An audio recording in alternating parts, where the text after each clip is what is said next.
ವೀಕ್ಷಕರೇ ನಮಸ್ತೆ. ಇವತ್ತಿನ ಪ್ರೈಮ್ ಟೈಮ್ ಕಾರ್ಯಕ್ರಮಕ್ಕೆ ಸ್ವಾಗತ. ನಾನು ಇವತ್ತು ಮಾತನಾಡ್ತಿರುವಂತಹ ವಿಚಾರ ಸದ್ಯ ರಾಜ್ಯಾದ್ಯಂತ ವಿವಾದದ ಭುಗಿಲೆದ್ದಿರುವಂತಹ ಒಂದು ವಿಚಾರ. ಮೈಸೂರು ದೇವಾಲಯವನ್ನ ಧ್ವಂಸ ಮಾಡಿದ ನಂತರ ಆಗಿರುವಂತಹ ವಿಚಾರಗಳು, ಆಗಿರುವಂತಹ ಪ್ರತಿಭಟನೆಗಳು, ಆಗಿರುವಂತಹ ಹೋರಾಟಗಳು, ಆಗಿರುವಂತಹ ಬೆಳವಣಿಗೆಗಳು ಎಲ್ಲವೂ ಕೂಡ ತಾವುಗಳು ನೋಡಿದ್ದೀರಾ. ಜೊತೆಗೆ ಈಗಾಗಲೇ ರಾಜ್ಯ ಸರ್ಕಾರದ ಮೇಲೆ ಸಾರ್ವಜನಿಕರ ಆಕ್ರೋಶ ದೊಡ್ಡ ಮಟ್ಟದಲ್ಲಿ, ಸಾರ್ವಜನಿಕರ ಜನರ ಆಕ್ರೋಶ ತುಂಬ ದೊಡ್ಡ ಮಟ್ಟದಲ್ಲಿ ಇರುವಂಥದ್ದು. ಹೀಗಾಗಿ ಜನರ ಕೆಂಗಣಿಗೆ ಗುರಿಯಾಗಿರುವಂತಹ ಈ ಒಂದು ರಾಜ್ಯ ಸರ್ಕಾರದ ಒಂದು ನಿರ್ಧಾರ ಅಥವಾ ರಾಜ್ಯ ಸರ್ಕಾರದ ಒಂದು ಎಡವಟ್ಟು ಎಲ್ಲವೂ ಕೂಡ ಗೊತ್ತಿರುವಂಥದ್ದು. ಇದೀಗ ರಾಜ್ಯ ಸರ್ಕಾರ ಮುಂದೆ ಬಂದಿದೆ, ತಮ್ಮ ತಪ್ಪನ್ನ ತಾವುಗಳು ಒಪ್ಪಿಕೊಂಡಿದ್ದಾರೆ. ಜೊತೆಗೆ ಮೈಸೂರು ನಂಜನಗೂಡಿನ ದೇವಾಲಯವನ್ನ ಧ್ವಂಸ ಮಾಡಿದಂತಹ ಜಾಗದಲ್ಲೇ ದೇವಾಲಯವನ್ನ ಮರು ನಿರ್ಮಾಣ ಮಾಡ್ತೇವೆ ಅನ್ನುವಂತಹ ವಿಚಾರವನ್ನ ಕೂಡ ಈಗಾಗಲೇ ಸಿಎಂ ಬೊಮ್ಮಾಯಿ ಅವರು ಹೇಳಿದ್ದಾರೆ. ಜೊತೆಗೆ ಆ ಒಂದು ಜಾಗದಲ್ಲೇ ಮತ್ತೆ ದೇವಸ್ಥಾನ, ದೇವಾಲಯ ಮರು ನಿರ್ಮಾಣ ಆಗುತ್ತೆ ಅನ್ನುವಂತಹ ಪ್ರಶ್ನೆ. ಆದರೆ ಇದರ ನಡುವೆ ಆಸ್ತಿಕರು, ಧಾರ್ಮಿಕ ಚಿಂತಕರು, ಈ ಧರ್ಮ ಅಂತ ಬಂದಾಗ ಅಗಾಧ ಪ್ರಮಾಣದ ಜ್ಞಾನವುಳ್ಳವರು, ದೇವರು ಅಥವಾ ಸಾತ್ವಿಕ ಶಕ್ತಿಯ ಮೇಲೆ ನಂಬಿಕೆ ಇಟ್ಟವರು ಕೆಲವು ಪ್ರಶ್ನೆಗಳನ್ನು ಸರ್ಕಾರದ ಮುಂದೆ ಇಟ್ಟಿದ್ದಾರೆ. ಈ ವಿಚಾರದ ಬಗ್ಗೆ ಮಾತನಾಡ್ತಿದ್ದೇವೆ. ಇದು ಕೇವಲ ರಾಜಕೀಯವಾಗಿ ಬಳಕೆ ಆಗುವಂತಹ ಅಸ್ತ್ರ ಅಲ್ಲ, ಇದು ಕೇವಲ ಒಂದು ಕಟ್ಟಡ ಅಲ್ಲ. ಯಾವುದೋ ಒಂದು ಕಟ್ಟಡವನ್ನು ಹೊಡೆದಾಕಿದ್ದೀರಾ, ನಾಳೆ ಅದನ್ನು ನಿರ್ಮಾಣ ಮಾಡ್ತೇವೆ, ನಾವು ಅಲ್ಲಿ ಭವ್ಯವಾಗಿರುವಂತಹ ಕಟ್ಟಡವನ್ನು ಕಟ್ತೇವೆ, ತಾವು ಎಂಥ ಕಟ್ಟಡವನ್ನು ಕೆಡವಿ ಹಾಕಿದ್ದೇವೆ, ಅದಕ್ಕೆ ಅತ್ಯುತ್ತಮವಾಗಿರುವಂತಹ 3 ಪಟ್ಟು ಅತ್ಯುತ್ತಮವಾಗಿರುವಂತಹ ಕಟ್ಟಡವನ್ನು ಕಟ್ತೇವೆ ಅಂತ ಹೇಳಿದ್ರು ಕೂಡ ಅದು ಸಾಧ್ಯ ಇಲ್ಲ ಈ ವಿಚಾರದಲ್ಲಿ. ಕಾರಣ ಇದು 800 ವರ್ಷಗಳ ಇತಿಹಾಸವಿರುವಂತಹ ಒಂದು ಪುರಾತನವಾಗಿರುವಂತಹ ದೇವಾಲಯ. ಆ ದೇವಾಲಯ ಅಂತ ಬಂದಾಗ ಆ ದೇವಾಲಯಕ್ಕೆ ಅದರದೇ ಆಗಿರುವಂತಹ ಪಾವಿತ್ರತೆ ಇರುತ್ತೆ, ಜೊತೆಗೆ ಆ ಮೂರ್ತಿಯಲ್ಲಿ ಶಕ್ತಿ ಇರುತ್ತೆ, ಜೊತೆಗೆ ಆ ಜಾಗಕ್ಕೂ ಕೂಡ ಅದ್ಭುತವಾಗಿರುವಂತಹ ಶಕ್ತಿ ಇರುತ್ತೆ. ಎಲ್ಲ ವಿಚಾರವನ್ನ ವೈಜ್ಞಾನಿಕವಾಗಿ, ಧಾರ್ಮಿಕವಾಗಿಯೂ ಕೂಡ ಅರ್ಥಪೂರ್ಣವಾಗಿರುವಂತಹ ಚರ್ಚೆ ಆಗಬೇಕು ಅನ್ನುವಂತಹ ವಿಚಾರದಲ್ಲಿ ಇವತ್ತಿನ ಕಾರ್ಯಕ್ರಮ. ಪಾವಿತ್ರಕ್ಕೆ ಧಕ್ಕೆ ಆಗಿದೆ ಅನ್ನುವಂಥದ್ದು ಆಸ್ತಿಕರು ಹೇಳ್ತಾ ಇದ್ದಾರೆ. ಈ ವಿಚಾರದ ಬಗ್ಗೆ ನಾನು ಮಾತನಾಡ್ತಿದ್ದೇನೆ. ವಿಶೇಷ ಕಾರ್ಯಕ್ರಮಕ್ಕೆ ಸ್ವಾಗತ. ನಾನು ನಿತಿನ್ ಸಾಲ್ಯ. ಎಲ್ಲೇ ಮೀರಿದಂತಹ ಮುಸಲ್ಮಾನರನ್ನು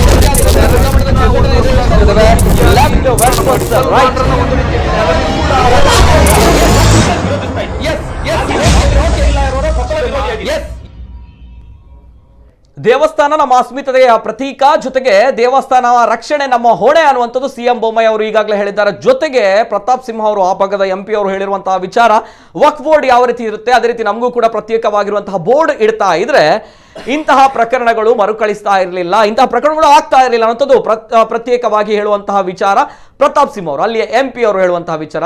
ಕೆಲವು ವಿಚಾರಗಳು, ಕೆಲವು ಪ್ರಶ್ನೆಗಳಿಗೆ ಈ ಒಂದು ಪ್ರಕರಣಗಳು ತುಂಬ ದೊಡ್ಡ ಮಟ್ಟದಲ್ಲಿ ಪ್ರಶ್ನಾರ್ಥಕವನ್ನ ತೆರೆದುಕೊಳ್ಳುತ್ತೆ. ಎಲ್ಲ ವಿಚಾರದ ಬಗ್ಗೆ ಮಾತನಾಡಬೇಕು. ಸದ್ಯ ಸರ್ಕಾರ ಹೇಳಿರುವಂಥದ್ದು, ಎಲ್ಲಿ ದೇವಸ್ಥಾನವನ್ನ ಧ್ವಂಸ ಮಾಡಲಾಗಿತ್ತು ಆ ಜಾಗದಲ್ಲಿ ಮರು ನಿರ್ಮಾಣ ಮಾಡ್ತೇವೆ ಅನ್ನುವಂತಹ ವಿಚಾರವನ್ನ ಹೇಳಿದ್ದಾರೆ. ಈ ಬಗ್ಗೆ ಒಂದು ಕಂಪ್ಲೀಟ್ ಡೀಟೇಲ್ಸ್ ಬರ್ತಾ ಇದೆ. ಸದ್ಯದ ಒಂದು ವಸ್ತು ಚಿತ್ರಣದ ಬಗ್ಗೆ ನೋಡ್ಕೊಂಬನ್ನಿ. ದೇವಸ್ಥಾನ ತೆರವು ಮಾಡಿದ ಸರ್ಕಾರದ ಕ್ರಮಕ್ಕೆ ರಾಜ್ಯದೆಲ್ಲೆಡೆ ಆಕ್ರೋಶ ವ್ಯಕ್ತವಾಗ್ತಿರುವ ಹಿನ್ನೆಲೆ ಈ ಕುರಿತು ಪರಿಹಾರ ಕಂಡುಕೊಳ್ಳಲು ಸರ್ಕಾರ ಮುಂದಾಗಿದೆ.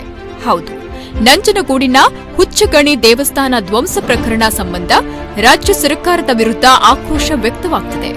ಸದನದಲ್ಲಿ ಭಾರೀ ಚರ್ಚೆಗೆ ಗ್ರಾಸವಾದ ಈ ವಿಚಾರದ ಕುರಿತು ಅನೇಕ ಹಿಂದೂ ಪರ ಸಂಘಟನೆಗಳು ಸರ್ಕಾರದ ವಿರುದ್ಧ ಪ್ರತಿಭಟನೆಯನ್ನು ನಡೆಸಿವೆ.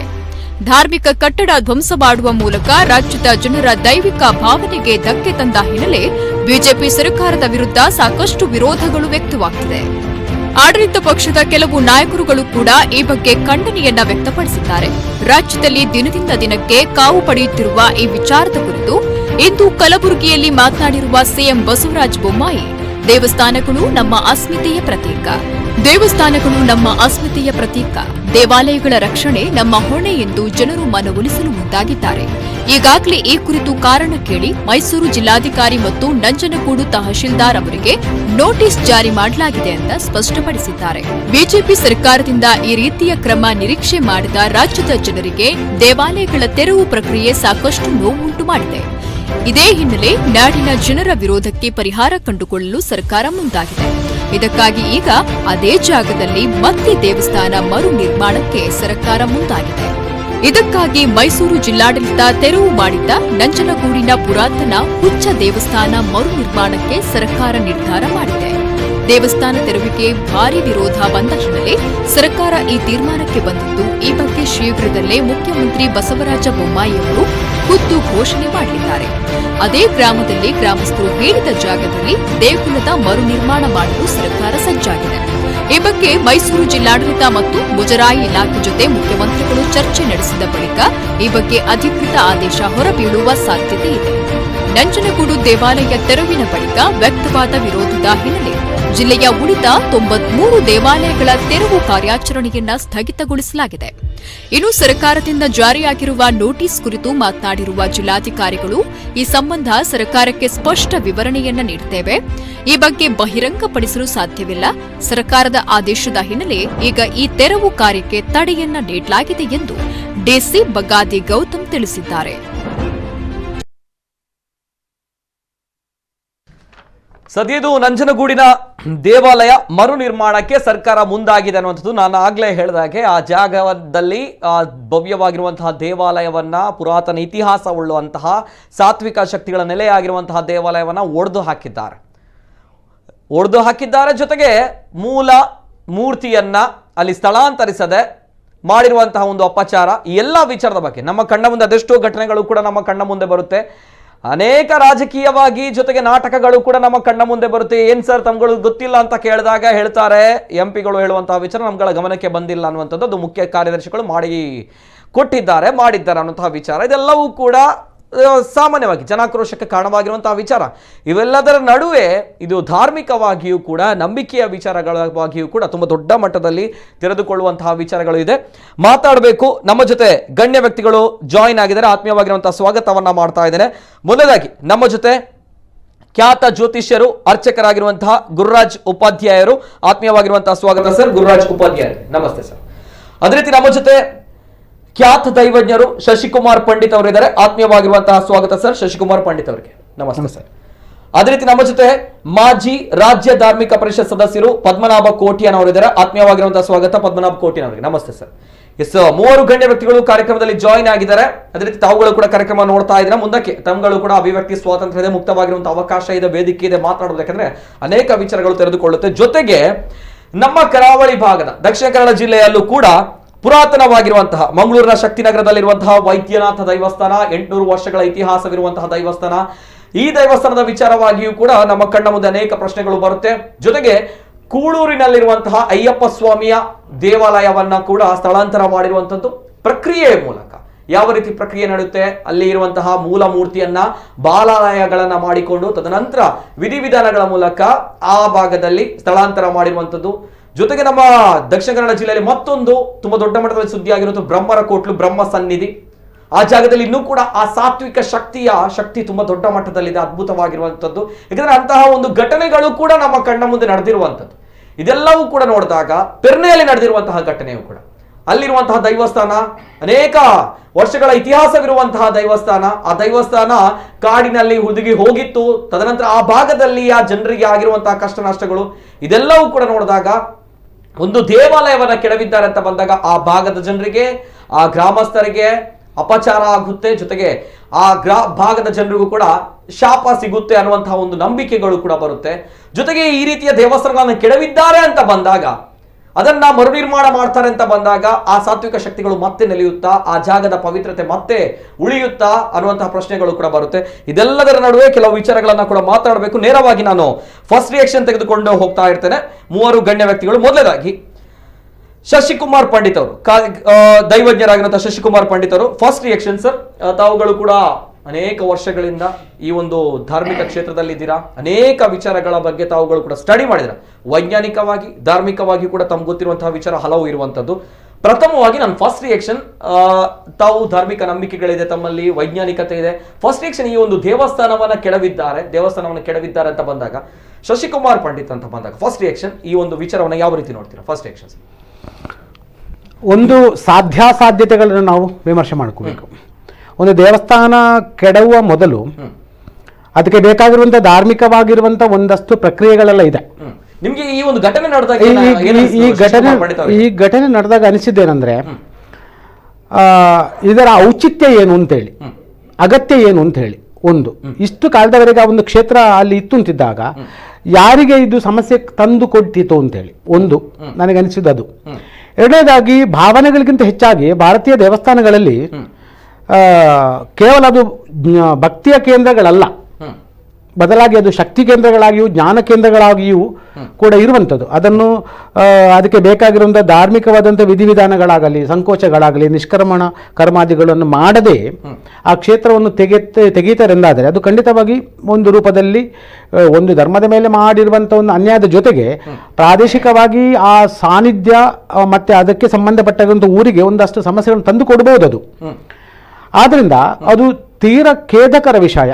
ಮತ್ತೆ ಬಹಳ ಲಘುವಾಗಿ ತೆಗೆದುಕೊಂಡಿದ್ದಾರೆ ನಮ್ಮ ನಾಯಕರುಗಳು ಈ ದೇವಾಲಯವನ್ನು ಕೆಡವುವಂಥ ವಿಷಯದಲ್ಲಿ ಬಹಳ ಲಘುವಾಗಿ ತೆಗೆದುಕೊಂಡಿದ್ದಾರೆ. ಹಾಗಂತೇಳಿ ಕೆಡವಲೇಬಾರದಾ ಅಂತ ಇದ್ರೂ ಕೂಡ ಕೆಡವಬಹುದು. ಅದಕ್ಕೆ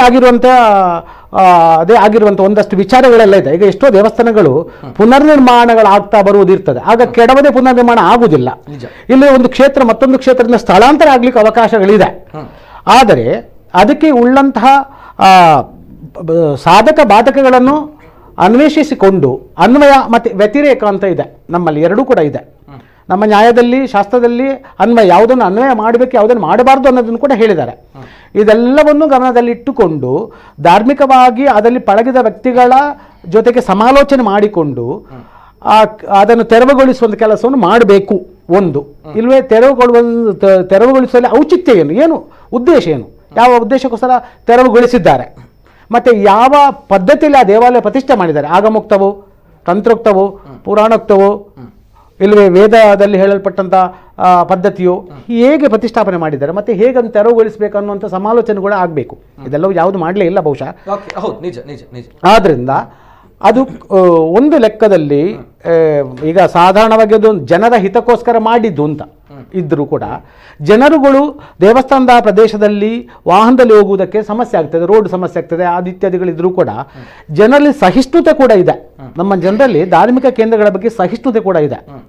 ಅಷ್ಟು ವೇಗದಲ್ಲಿ ಅಲ್ಲಿ ಹೋಗಬೇಕು, ಅಷ್ಟು ವೇಗದಲ್ಲಿ ಮುಟ್ಟಬೇಕು ಅನ್ನುವಂಥ ಒಂದು ಸ್ಥಿತಿ ಏನಿಲ್ಲ.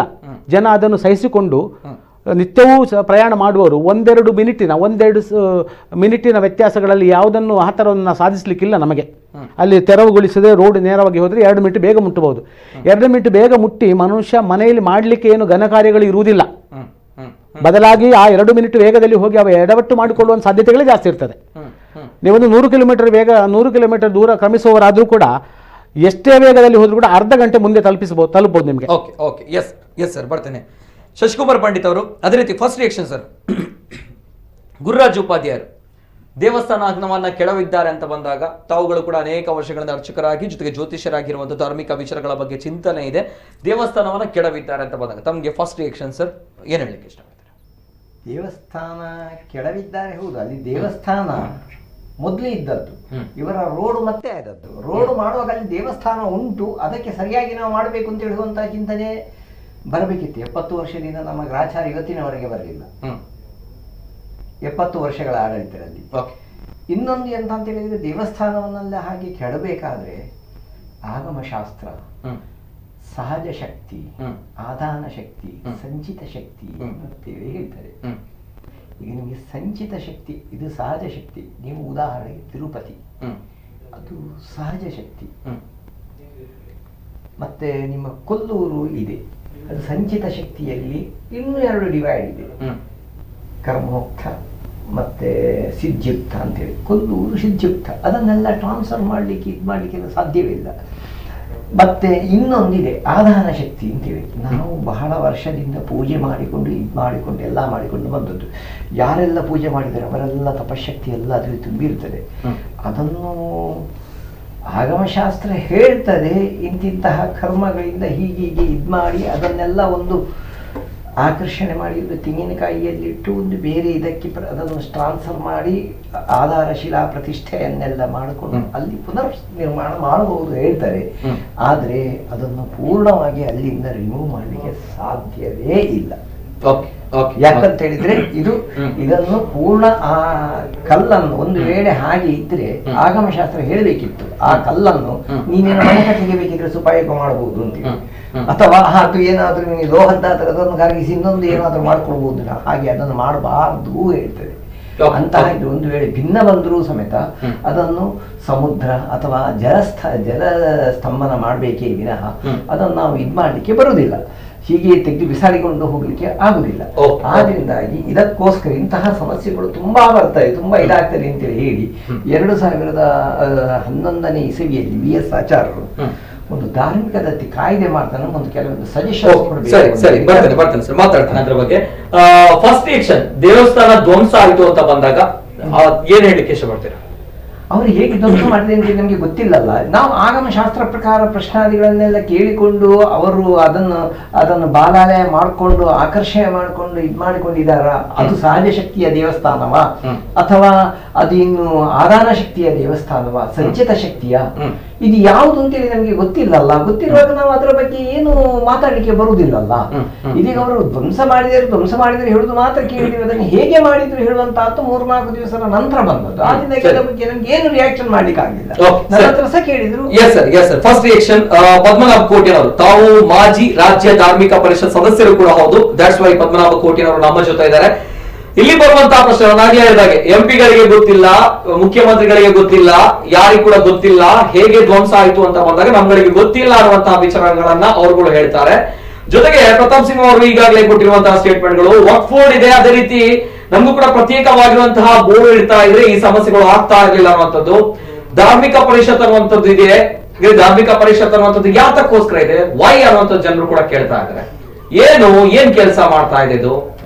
ಓಕೆ, ಎಂಪಿಗಳಿಗೆ ಅಥವಾ ಇನ್ನಿತರರಿಗೆ ಗೊತ್ತಿಲ್ಲ ಈ ವಿಚಾರ. ಯಾಕಂದ್ರೆ ಅಲ್ಲಿ ಮೊನ್ನೆ ನಾವು ಮಾತಾಡಿದಾಗಲಿ ಬಿಜೆಪಿ ಮುಖಂಡರು ಕೂಡ ಹಿಡಿದಾಗ ಹೇಳುವಂತಹ ಮಾತುಗಳು, ಅನೇಕ ನೂರಾರು ಫೈಲ್ಸ್ ಗಳಿರುತ್ತೆ, ಸಾವಿರಾರು ಫೈಲ್ಸ್ ಗಳಿರುತ್ತೆ, ಮೂವ್ ಮಾಡಿದಾಗ ಇದು ಕೂಡ ಮೂವ್ ಆಗಿದೆ ಅನ್ನುವಂಥದ್ದು ಬೇಜವಾಬ್ದಾರಿಯ ಹೇಳಿಕೆ, ನೋ ಡೌಟ್ ಅದರಲ್ಲಿ ಬೇಜವಾಬ್ದಾರಿಯ ಹೇಳಿಕೆ. ಆದ್ರೂ ಕೂಡ ಎಸ್, ಅವರುಗಳಿಗೆ 100 ಕೆಲಸಗಳಿರುತ್ತೆ, ಎಲ್ಲಿ ಕಮಿಷನ್ ಮಾಡುವಂಥದ್ದು ಅಥವಾ ಎಲ್ಲಿ ಏನ್ ಮಾಡ್ಬೇಕು ಅನ್ನೋದು ಎಲ್ಲ ಕೆಲಸಗಳು ಇರುತ್ತೆ, ಬಿಟ್ಟಾಕಿ. ಆದ್ರೂ ಕೂಡ ಈ ಧಾರ್ಮಿಕ ಪರಿಷತ್ ಇದೆಯಲ್ವಾ, ಸೊ ಇವ್ರುಗಳಿಗೆ ಏನ್ ಮಾಡ್ತಾರೆ, ಇವ್ರಗಳ ಕೆಲಸಗಳು ಏನು, ಯಾತಕ್ಕೋಸ್ಕರ ಇರುವಂತದ್ದು ಇದು? ಇದಕ್ಕೆ ಸ್ವಲ್ಪವಾದ್ರೂ ಕೂಡ ಇದರ ಬಗ್ಗೆ ಗೊತ್ತಿರಲ್ವಾ, ಈ ರೀತಿ ಇದೆ, ಈ ರೀತಿಯ ಕಾನೂನು ಇದೆ, ಈ ರೀತಿ ಆಗುತ್ತೆ ಅನ್ನೋದು. ಸೊ ದಟ್ಸ್ ವೈ ಈ ಒಂದು ವಿಚಾರಗಳ ಬಗ್ಗೆ ಎಲ್ಲವೂ ಕೂಡ ಮಾತಾಡಬೇಕು, ಯಾಕೆ ಈ ರೀತಿ ಆಯ್ತು ತಪ್ಪುಗಳು ಅನ್ನೋದು. ಬಿಫೋರ್ ದಟ್ ಫಸ್ಟ್ ಸೆಕ್ಷನ್, ತಾವು ಮಾಜಿ ಇದ್ದೀರಾ, ಮಾಜಿ ಧಾರ್ಮಿಕ ಪರಿಷತ್ನ ರಾಜ್ಯ ಸದಸ್ಯರು. ಸೊ ಹಾಗಾಗಿ ಫಸ್ಟ್ ರಿಯಾಕ್ಷನ್ ಸರ್ ನಾನು ಕೇಳ್ತಾ ಇರೋದು ಈ ಒಂದು ದೇವರ ಧ್ವಂಸ ಪ್ರಕರಣದ ಬಗ್ಗೆ ಫಸ್ಟ್ ರಿಯಾಕ್ಷನ್ ನಾನು ಕೇಳ್ತಾ ಇರೋದು ತಮ್ಮಲ್ಲಿ. ಈ ದೇವಸ್ಥಾನದ ಧ್ವಂಸಕ ಇದನ್ನು ನಾವು ತೀವ್ರವಾಗಿ ಖಂಡಿಸ್ತಾ ಇದ್ದೇನೆ. ಯಾಕೆಂದರೆ ಇದು ಒಂದು ಸಣ್ಣ ಮಕ್ಕಳು ಮಾತಾಡ್ತಾರೆ ಆ ಥರ ಮಾತಾಡುವಂಥ ವ್ಯವಸ್ಥೆ ಅಂತ ನಾನು ಹೇಳ್ತೇನೆ. ಯಾಕೆಂದರೆ ಒಂದು ಇತಿಹಾಸ ಇರುವ, ಒಂದು 100 ವರ್ಷ ಇತಿಹಾಸ ಇರುವ ಒಂದು ಕ್ಷೇತ್ರವನ್ನು, ಈಗ ಶಶಿಯನ್ನ ಪಂಡಿತರು ಹೇಳಿದರು ಆಗಮ ಇದು ಶಾಸ್ತ್ರದ ಬಗ್ಗೆ. ಯಾಕೆಂದರೆ ಒಂದು ಜೀರ್ಣೋದ್ಧಾರ ಮಾಡಬೇಕಿದ್ರೆ, ಒಂದು ತೆರವು ಮಾಡಬೇಕಿದ್ರೆ ಅದಕ್ಕೆ ನಾವೊಂದು ಜೀರ್ಣೋದ್ಧಾರ ಮಾಡ್ತೇವೆ. ಹಳೆಯ ದೈವಸ್ಥಾನವನ್ನು ಜೀರ್ಣೋದ್ಧಾರ ಮಾಡ್ತೇವೆ. ಅದಕ್ಕೆ ಅದರದ್ದೇ ಆದ ಒಂದು ಕ್ರಮ ಉಂಟು. ಅದನ್ನು ಬಾಲಾಲಯ ಇಟ್ಟು ಅದಕ್ಕೆ ವಿಧಿವಿಧಾನವನ್ನು ಮಾಡಿಕೊಂಡು ಆನಂತರ ಅದನ್ನು ಅದರಲ್ಲಿ ಪುನಃ ಅದಕ್ಕೆ ಒಂದು ಶಿಲಾನ್ಯಾಸ ಮಾಡಿ ತದನಂತರ ಬ್ರಹ್ಮಕಲಶ ಮಾಡಿ ಅದನ್ನು ಆ ಶಕ್ತಿಯನ್ನು ಅದಕ್ಕೆ ಆಹ್ವಾನ ಮಾಡಿ ತದನಂತರ ಅದನ್ನು ಬ್ರಹ್ಮಕಲಶದ ಮೂಲಕ ಒಂದು ಅರ್ಪಣೆ ಮಾಡುವಂತ ಕಾರ್ಯಕ್ರಮ ದೈವಸ್ಥಾನ ಆಗ್ಲಿ ಎಲ್ಲ ಇದರಲ್ಲಿ ಉಂಟು. ಅದನ್ನು ಬಿಟ್ಟು ಏಕಾಏಕಿ ರಾತ್ರಿ ಹಗಲು ಆಗೋ ಮೊದಲೇ JCPಯಲ್ಲಿ ಅದನ್ನು ಕೆಡವುದಂದ್ರೆ ಅದೇನು ಏನಂತ ನಾವು ಹಿಂದುತ್ವ ನಾವು ಹೇಳ್ತೇವೆ, ಅದನ್ನು ಮಾಡುದಂದ್ರೆ ಅದು ಏನ್ ಅರ್ಥ ಅಂತ ನಾನು ಹೇಳುದು. ಯಾಕೆಂದ್ರೆ ಇದು ಸರ್ಕಾರದ ಮುಖ್ಯ ಕಾರ್ಯದರ್ಶಿ ಆದೇಶ ಮಾಡಿದ್ದಾರೆ. ಆದೇಶ ಸರ್ಕಾರ ಮಾಡದಿದ್ದರೆ ಮುಖ್ಯ ಕಾರ್ಯದರ್ಶಿ ಮಾಡುವುದಿಲ್ಲ. ಅದೇನು ಅವರಿಗೆ ಏನು ಮಾಡ್ಲಿಕ್ಕೆ ಅವಕಾಶ ಉಂಟಾ? ಎಲ್ಲಿ ಕೂಡ ಇಲ್ಲ. ಸರ್ಕಾರ ಮಾಡಿದ ನಂತರ ಮುಖ್ಯ ಕಾರ್ಯದರ್ಶಿ DC ಅವರಿಗೆ ಮಾಡಿದ್ದಾರೆ, DC ಅವರು ತಹಶೀಲ್ದಾರಿಗೆ ಮಾಡಿದ್ದಾರೆ. ಆ ಪ್ರಕಾರ ಆ ಪ್ರಕ್ರಿಯೆ ನಡೆದಿದೆ. ಅದು ಇದನ್ನು ನಾವು ಆ ನಂತರ ಪ್ರತಿಭಟನೆ ಆಯಿತು, ಇದೆಲ್ಲ ಕೆಲವು ನಾವು ನೋಡ್ತೇವೆ ಮಾಧ್ಯಮದಲ್ಲಿ, ಎಲ್ಲ ಪತ್ರಿಕೆ ಮಾಧ್ಯಮದಲ್ಲಿ, ದೃಶ್ಯ ಮಾಧ್ಯಮದಲ್ಲಿ ಎಲ್ಲ ಗಮನಿಸ್ತಾ ಇದ್ದೇವೆ. ಯಾಕೆಂದ್ರೆ ಇದು ಎಷ್ಟು ದೊಡ್ಡ ಒಂದು ಅನಾಹುತ ಆಗಿದೆ ಅಂದ್ರೆ ನಾವು ಅದನ್ನು ಎಲ್ಲ ಜನರು ಇದರ ಬಗ್ಗೆ ಚರ್ಚೆ ಮಾಡ್ತಾ ಇದ್ದಾರೆ.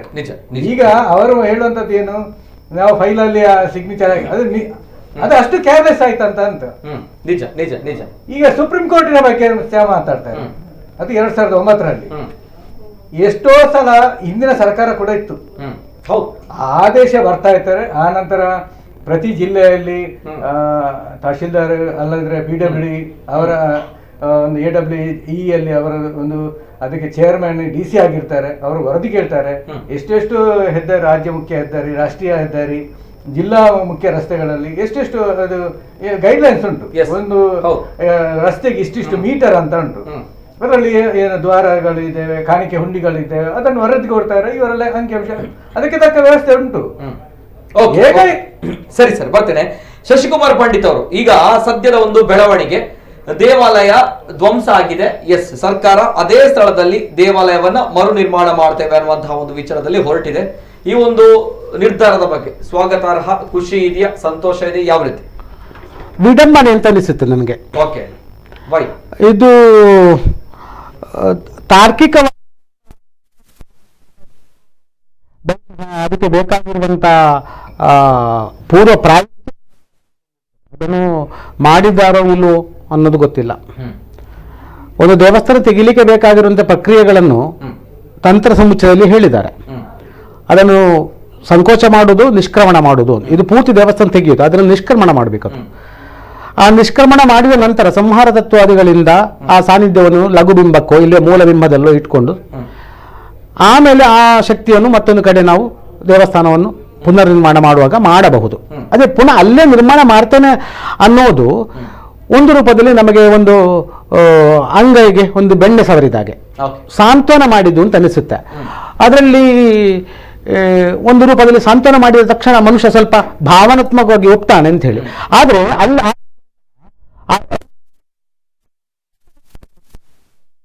ಈಗ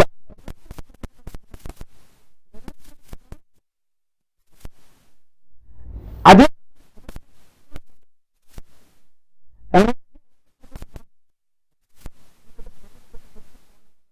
ಟ್ರಾನ್ಸ್ಫರ್ ಮಾಡಬಹುದು. ಈ ಒಂದು ಫಾರ್ಮಿಂದ ಒಂದು ಫಾರ್ಮ್ಗೆ ಟ್ರಾನ್ಸ್ಫರ್ ಮಾಡುವುದೇ ನಮಗೆ ಆಗಮನದಲ್ಲಿ ಹೇಳಲ್ಪಟ್ಟಂತ ಪ್ರತಿಷ್ಠಾವಿಧಿಗಳಾಗಲಿ, ಸಂಕೋಚಗಳಾಗಲಿ, ನಿಷ್ಕ್ರಮಣಗಾಗಲಿ ಇವುಗಳನ್ನು ಅನ್ವಯ ಮಾಡಿಕೊಂಡು ಮಾತಾಡುವಂಥದ್ದು. ಆದರೆ ಒಂದು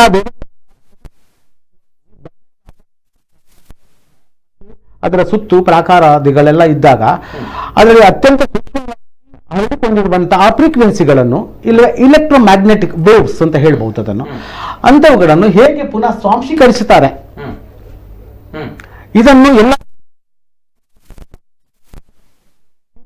ಮಾತಾಡಿದ್ದಾರ, ಹೇಗೆ ಮಾತಾಡ್ತಾರೆ, ಹೇಗೆ ಮಾಡ್ತಾರೆ.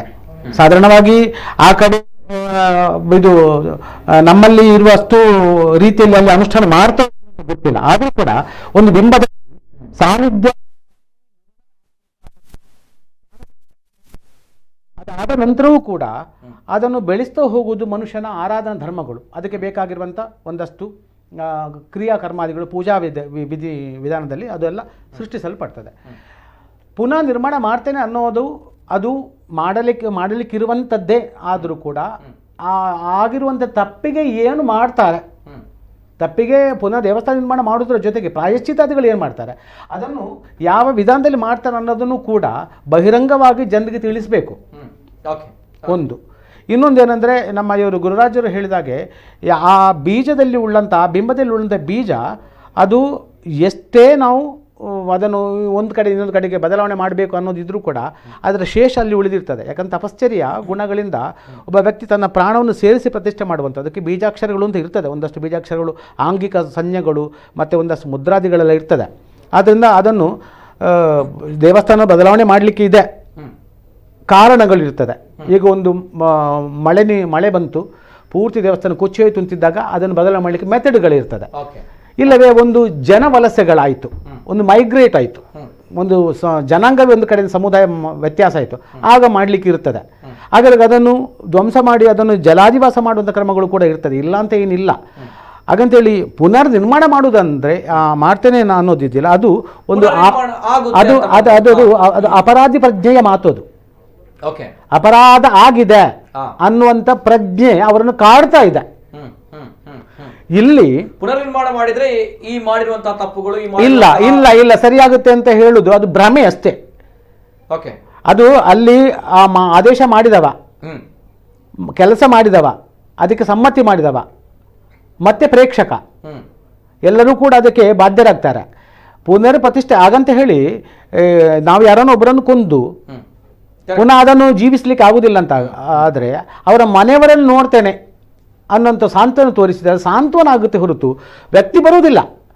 ಆದರೆ ಅಷ್ಟು ಕಾಲದಿಂದ ಆ ಸಾನ್ನಿಧ್ಯದಲ್ಲಿ ಸಂಗ್ರಹಿಸಲ್ಪಟ್ಟಂಥ ದೈವಿ ಸಾನ್ನಿಧ್ಯದ ಪ್ರಭೆ ಏನಾಯಿತು. ಈಗ ದೇವಸ್ಥಾನ ನಿರ್ಮಾಣ ಮಾಡಬೇಕಾದ್ದು ಅದು ಯಾವ ದೇವಸ್ಥಾನವಾಗಿತ್ತೋ, ಯಾವ ದೇವರ ನಾಮಧೇಯದಲ್ಲಿ ಅದು ಕರೆಯಲ್ಪಡ್ತಾ ಇತ್ತೋ ಆ ದೇವರಿಗೆ ಬೇಕಾಗಿ ದೇವಸ್ಥಾನ ಮಾಡುವಂಥ ಅಗತ್ಯವಿಲ್ಲ. ಅದು ನೆನಪಿಟ್ಕೊಳ್ಬೇಕು ನಾವು. ಇದು ಆ ದೇವಸ್ಥಾನ ಯಾವುದು? ಆಂಜನೇಯನದು, ಅಲ್ಲ ಬೇರೆ ಯಾವುದು ದುರ್ಗೆಯದು ಏನೋ ಇರ್ಬೋದು. ಆ ದೇವಸ್ಥಾನವನ್ನು ಒಡೆದು ಹಾಕುವಾಗ ಆ ದೇವಿಗೋಸ್ಕರ ಇಲ್ಲವೇ ಆಂಜನೇಯನಿಗೋಸ್ಕರ ಇಲ್ಲಿ ಪುನರ್ ದೇವಸ್ಥಾನ ನಿರ್ಮಾಣ ಮಾಡುವಂತ ಅಗತ್ಯವಿಲ್ಲ. ಯಾಕಂದ್ರೆ ಆಂಜನೇಯನಿಗೆ ಇವರು ಒಂದು ದೇವಸ್ಥಾನ ಮಾಡಿ ಏನು ಆಗ್ಲಿಕ್ಕೂ ಇಲ್ಲ. ಆಂಜನೇಯನಿಗೆ ಜಗತ್ತಿನಾದ್ಯಂತ ದೇವಾಲಯಗಳಿದೆ. ನಮ್ಮ ಹೃದಯದಲ್ಲಿದೆ ನಮ್ಮ ಮುಖ್ಯ ಪ್ರಾಣ ಆಂಜನೇಯ. ನಮ್ಮ ದೇಹದಲ್ಲಿ ಅರಿಯುವಂತ ಪಂಚ ಪ್ರಾಣಗಳು ಮತ್ತೆ ಅದರ ಜೊತೆಗೊಳ್ಳುವಂತ ಉಪ ಪ್ರಾಣಗಳಿಗೂ ಆಂಜನೇಯನೇ ಅಧಿಪತಿ. ನಾವು ಅಲ್ಲೇ ಆರಾಧನೆ ಮಾಡಬಹುದು. ಹಾಗಂತ ಹೇಳಿ ಆ ಪುನರ್ ನಿರ್ಮಾಣ ಮಾಡ್ತೇನೆ ಅನ್ನೋದಿದೆಯಲ್ಲ, ಅದು ಮತ್ತೊಂದು ಎಡವಟ್ಟಿನ ಸಂದೇಶ. ಪುನರ್ನಿರ್ಮಾಣ ಮಾಡ್ತೇನೆ ಅನ್ನೋದು ಹೇಗೆ ಮಾಡ್ತಾರೆ ಅನ್ನೋದನ್ನು ಅದೊಂದು ಬಾಲಿಶವಾದ ಹೇಳಿಕೆ. ಗಂಭೀರವಾಗಿರುವಂತಹ ತಪ್ಪನ್ನು ಮಾಡಿ, ಯಾಕಂದ್ರೆ ಅದೇ ಒಂದು ಬರುವಂತಹ ಪ್ರಶ್ನೆ, ದೇವಸ್ಥಾನ ಕೆಡವಿದ್ದಾರೆ ಆಗಿದೆ, ಈಗ ಪುನರ್ನಿರ್ಮಾಣ ಮಾಡ್ತಾರೆ ಅನ್ನೋ ನಾವುಗಳು ಖುಷಿ ಪಡಬೇಕಾ ಅಥವಾ ನಾವುಗಳು ಇದನ್ನ ನಂಬಬಾರದು? ಈ ತರ ಒಂದು ಹೇಳಿಕೆಗಳನ್ನು ನಾವು ನಂಬಬಾರದು. ಮೊದಲು ಯಾಕೆ ನಂಬಾರ್ದಂದ್ರೆ ಅದು ಒಂದು ಸಹಜವಾದಂಥ ಹೇಳಿಕೆ. ಗಂಭೀರದ ಅಪರಾಧಗಳು ಮಾಡಿಕೊಂಡು ಅದನ್ನು ಮುಚ್ಚಲಿಕ್ಕೆ ಹೇಳುವಂಥ ಒಂದು ಮಾತು ಅಂತ ಅಂದ್ಕೊಳ್ಬಹುದು. ಮಾಡಲೇಬೇಕು, ಅದು ನಮ್ಮ ಹಕ್ಕು, ಅದು ಮಾಡಲೇಬೇಕು. ನಷ್ಟವಾದಂಥ ವಸ್ತುವನ್ನು ಪುನಃಸ್ಥಾಪನೆ ಮಾಡಬೇಕು, ಅದು ನಮ್ಮ ಹಕ್ಕು, ನಮ್ಮ ಬೇಡಿಕೆ. ಹೇಗೆ ಮಾಡ್ತೀರಿ ಅನ್ನೋದನ್ನು ವಿವೇಚಿಸದೆ ಹೇಳಿಕೆ ಕೊಟ್ಟಿದ್ದಾರೆ. ಈಗ ಆರ್ಡರ್ ಕೊಟ್ಟ ನಂತರ ಪುನರ್ ಮಾಡ್ತೇನೆ ಅಂತ ಹೇಳಿದ್ರೆ ಸಾಲದು, ಮಾಡುವುದ ಪದ್ಧತಿಗಳನ್ನು ವಿಮರ್ಶಿಸಿಕೊಂಡು ಎಲ್ಲವನ್ನೂ ವಿಶದೀಕರಿಸಿಕೊಂಡು ಒಂದು ಸಭೆಯನ್ನು ಏರ್ಪಡಿಸಿ ತೀರ್ಮಾನ ತೆಗೆದುಕೊಂಡು ಮಾಡಬೇಕಾದದ್ದನ್ನು.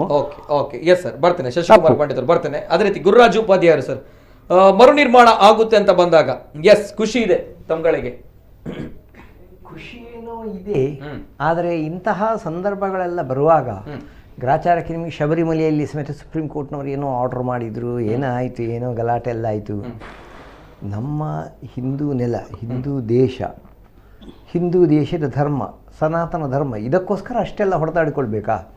ಇವರು 2011ನೇ ಇಸವಿಯಲ್ಲಿ VS ಆಚಾರ್ಯರು ನಾನು ಒಂದು ಕಾನೂನು ಮಾಡ್ತೇನೆ, ನನಗೊಂದು ಸಜೆಷನ್ಸ್ ಕೊಡಿ ಹೇಳುವಾಗ, ನಾವು ಬ್ರಿಟಿಷರಿಗೆ 1899ನೇ ಇಸವಿಯಲ್ಲಿ ಇರುವಂಥ ಕಾನೂನು ಇತ್ತು, ಎಕ್ಸಿಸ್ಟೆಡ್. ಮಂಗಳೂರಿನ ಖ್ಯಾತ ವಕೀಲ ಮಾಧವರಾಯರು ಅದರ ಬಗ್ಗೆ ಹಿಂಟು ಕೊಟ್ಟು ಅದು ಏನು ಅಂತೇಳಿ ಅದರ ಬಗ್ಗೆ ಕಂಪ್ಲೀಟ್ ಒಂದು ಜೆರಾಕ್ಸ್ ಇದನ್ನೆಲ್ಲ ಮಾಡಿ ಅವರದೊಂದು ನೋಟನ್ನು ರೆಡಿ ಮಾಡಿ ಕೊಟ್ಟರು.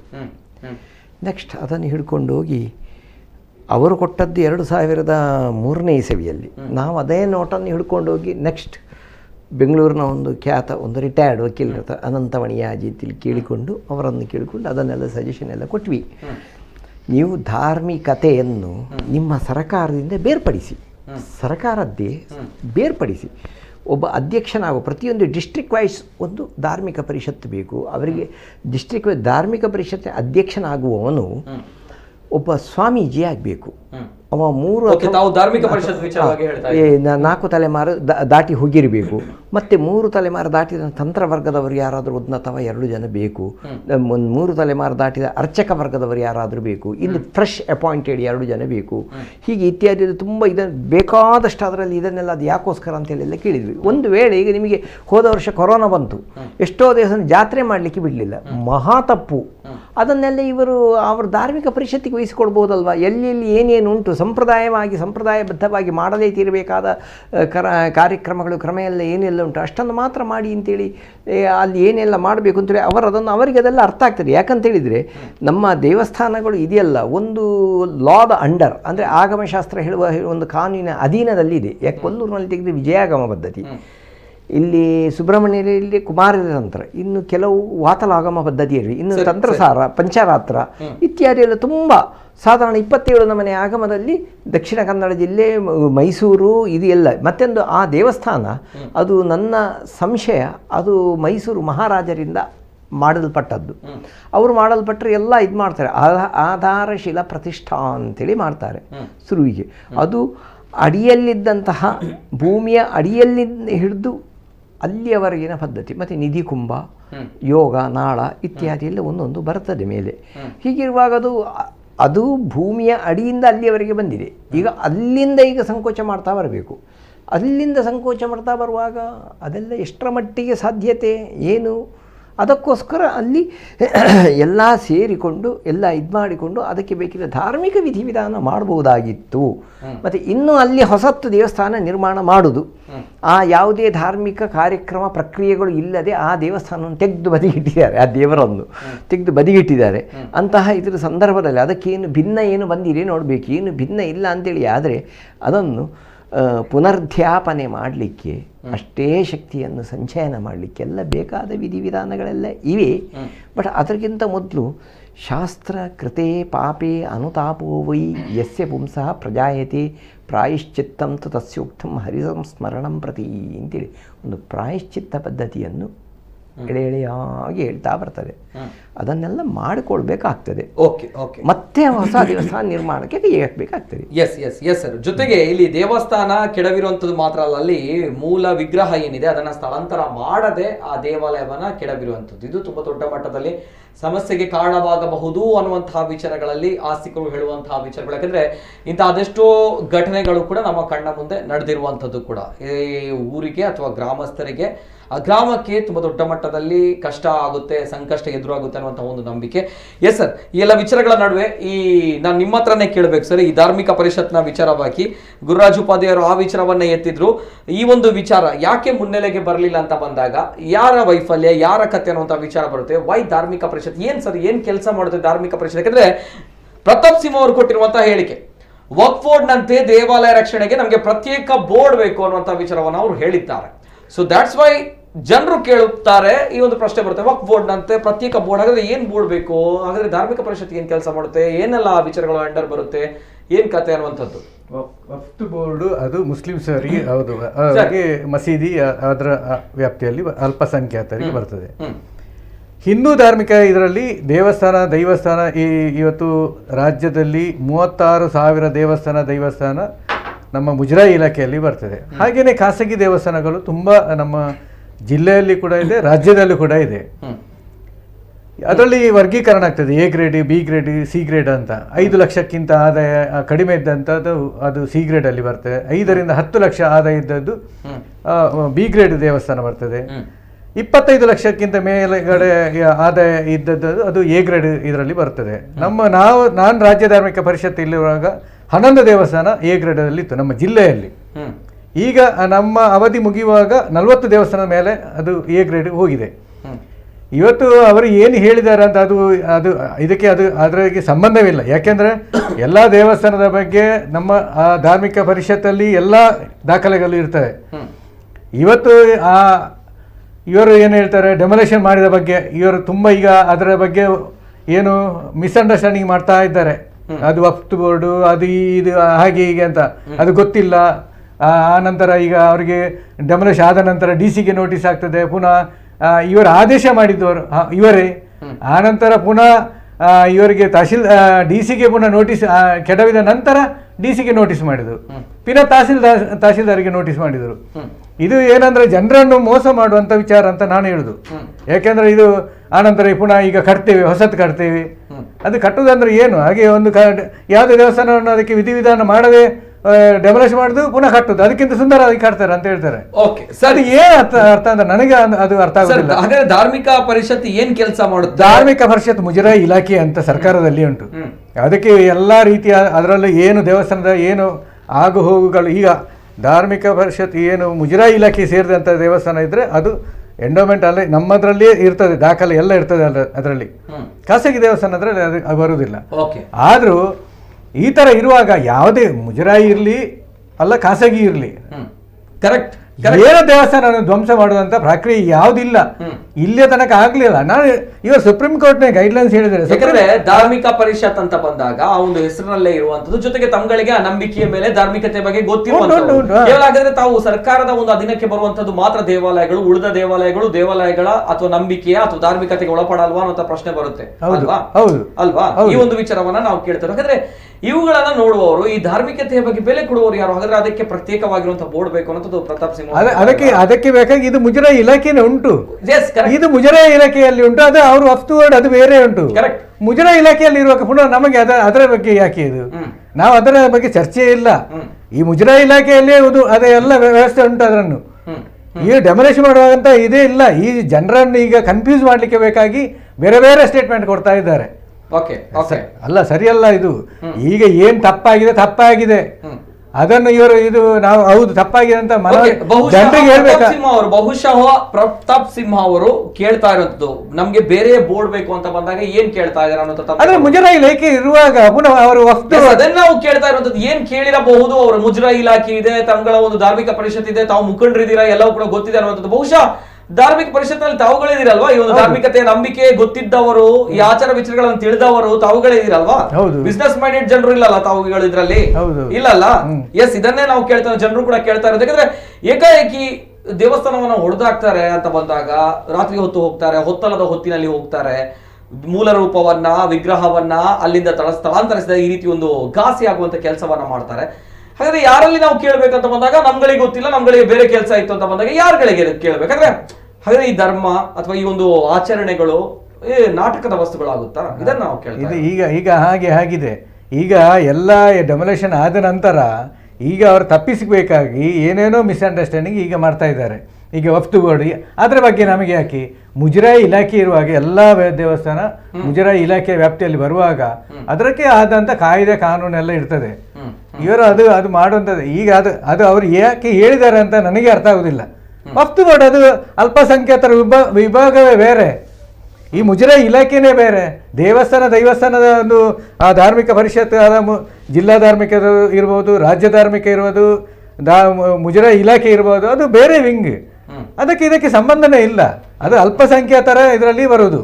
ಮಸೀದಿ ಚರ್ಚ್ ಅದು ಗೊತ್ತಾಯ್ತು, ಅದು ಅರ್ಥ ಆಗುತ್ತೆ, ಜನರಿಗೆ ಕೂಡ ಅರ್ಥ ಆಗುತ್ತೆ. ಆದ್ರೆ ಇವರಿಗೆ ಬೇರೆ ಒಂದು ಬೇಕು ಅಂತ ಬಂದಾಗ ಇಲ್ಲ ಅಗತ್ಯ ಇಲ್ಲ. ಅದ್ರದ್ದು ಮುಜರಾಯಿ ಇಲಾಖೆ ಇರುವಾಗ ಅದ್ರದ್ದು ಬೋರ್ಡ್ ಅಂತ ಅಗತ್ಯ ಇರುವುದಿಲ್ಲ. ಇದರ ಹೊಣೆ ಹಾಗಾದ್ರೆ ಯಾರು ತೆಗೆದುಕೊಳ್ಳಬೇಕು? ದೇವಸ್ಥಾನದ ಒಂದು ಈ ರೀತಿಯ ಒಂದು ಅಚಾತುರ್ಯ ನಡೆದಿರುವಂತಹ ಹೊಣೆ ಇದು ಧಾರ್ಮಿಕ ಪರಿಷತ್ತೇ ತೆಗೆದುಕೊಳ್ಬೇಕು. ಈಗ ಮುಜರಾಯಿ ಇಲಾಖೆ ತೆಗೆದುಕೊಳ್ಬೇಕು. ಯಾಕೆ ಆಗಿದೆ ಅಂತ, ಇವರು ಯಾಕೆ ಆದೇಶ ಮಾಡಿದ್ದಾರೆ ಅಂತ. ಇವರು ಆದೇಶ ಮಾಡಿದ ತಪ್ಪು. ಯಾಕೆಂದ್ರೆ ಇವರು ಸುಪ್ರೀಂ ಕೋರ್ಟ್ ಯಾವಾಗ 2009 ಉಂಟು ಸರ್. ಈಗ ಧಾರ್ಮಿಕ ಪರಿಷತ್ತಿನೆಲ್ಲ ಅಬ್ಸರ್ವ್ ಮಾಡಲ್ವಾ?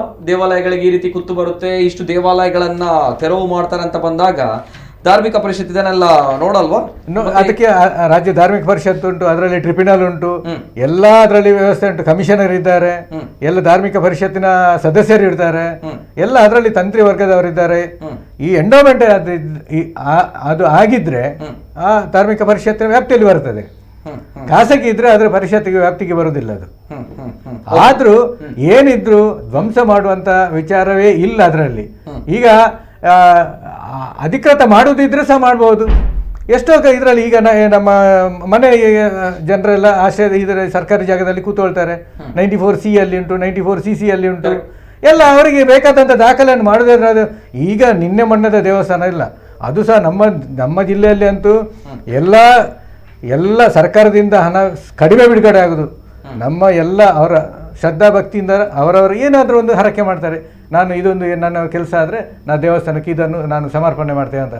ಇವತ್ತು ನಮ್ಮ ಜಿಲ್ಲೆಯಲ್ಲಿ ಇದು ರಾಜ್ಯದಲ್ಲಿ ಇವತ್ತು ಕುಕ್ಕೆ ಸುಬ್ರಹ್ಮಣ್ಯ ಇರ್ಬೋದು, ಏಗ್ರ ದೇವಸ್ಥಾನ, ಎಷ್ಟೋ ಇನ್ಕಮ್ ಇದ್ದ ದೇವಸ್ಥಾನ ಕೊಲ್ಲೂರು ಇರ್ಬೋದು, ಅಲ್ಲಂದ್ರೆ ಕಟೀಲು ಇರ್ಬೋದು. ದೊಡ್ಡದು ಕ್ಷೇತ್ರದಲ್ಲಿ ಒಂದೊಂದು ದಿವಸ ನೀವು ನೋಡಿದ್ರೆ ಗೊತ್ತಾಗುವುದು ಎಷ್ಟು ಜನ, ಸಾವಿರಾರು ಜನ ಸೇರ್ತಾರೆ ಅಂತ. ಅಷ್ಟು ನಂಬಿಕೆ ಇದೆ, ಶ್ರದ್ಧಾಭಕ್ತಿ ನಂಬಿಕೆಯಲ್ಲಿ ಇರುವವರು. ನಮ್ಮ ನಂಬಿಕೆಯಿಂದ ನಾವು ಅದನ್ನು ದೈವಸ್ಥಾನ ಪೂಜೆ ಮಾಡುವವರು. ಅವರು ಅಷ್ಟು ಹಣ ರೂಪದಲ್ಲಿ ದೇವರಿಗೆ ಹರಕೆ ಮಾಡುವಾಗ ಇವರು ರಾತ್ರಾತ್ರಿ ಒಂದು ಅದನ್ನು ತೆಗೆದು ಅಂದ್ರೆ ಏನರ್ಥ? ಮಹಾರಾಜರ ಕಾಲದಿಂದ ಮಾಡಿದಂತ ಒಂದು ದೇವಸ್ಥಾನ.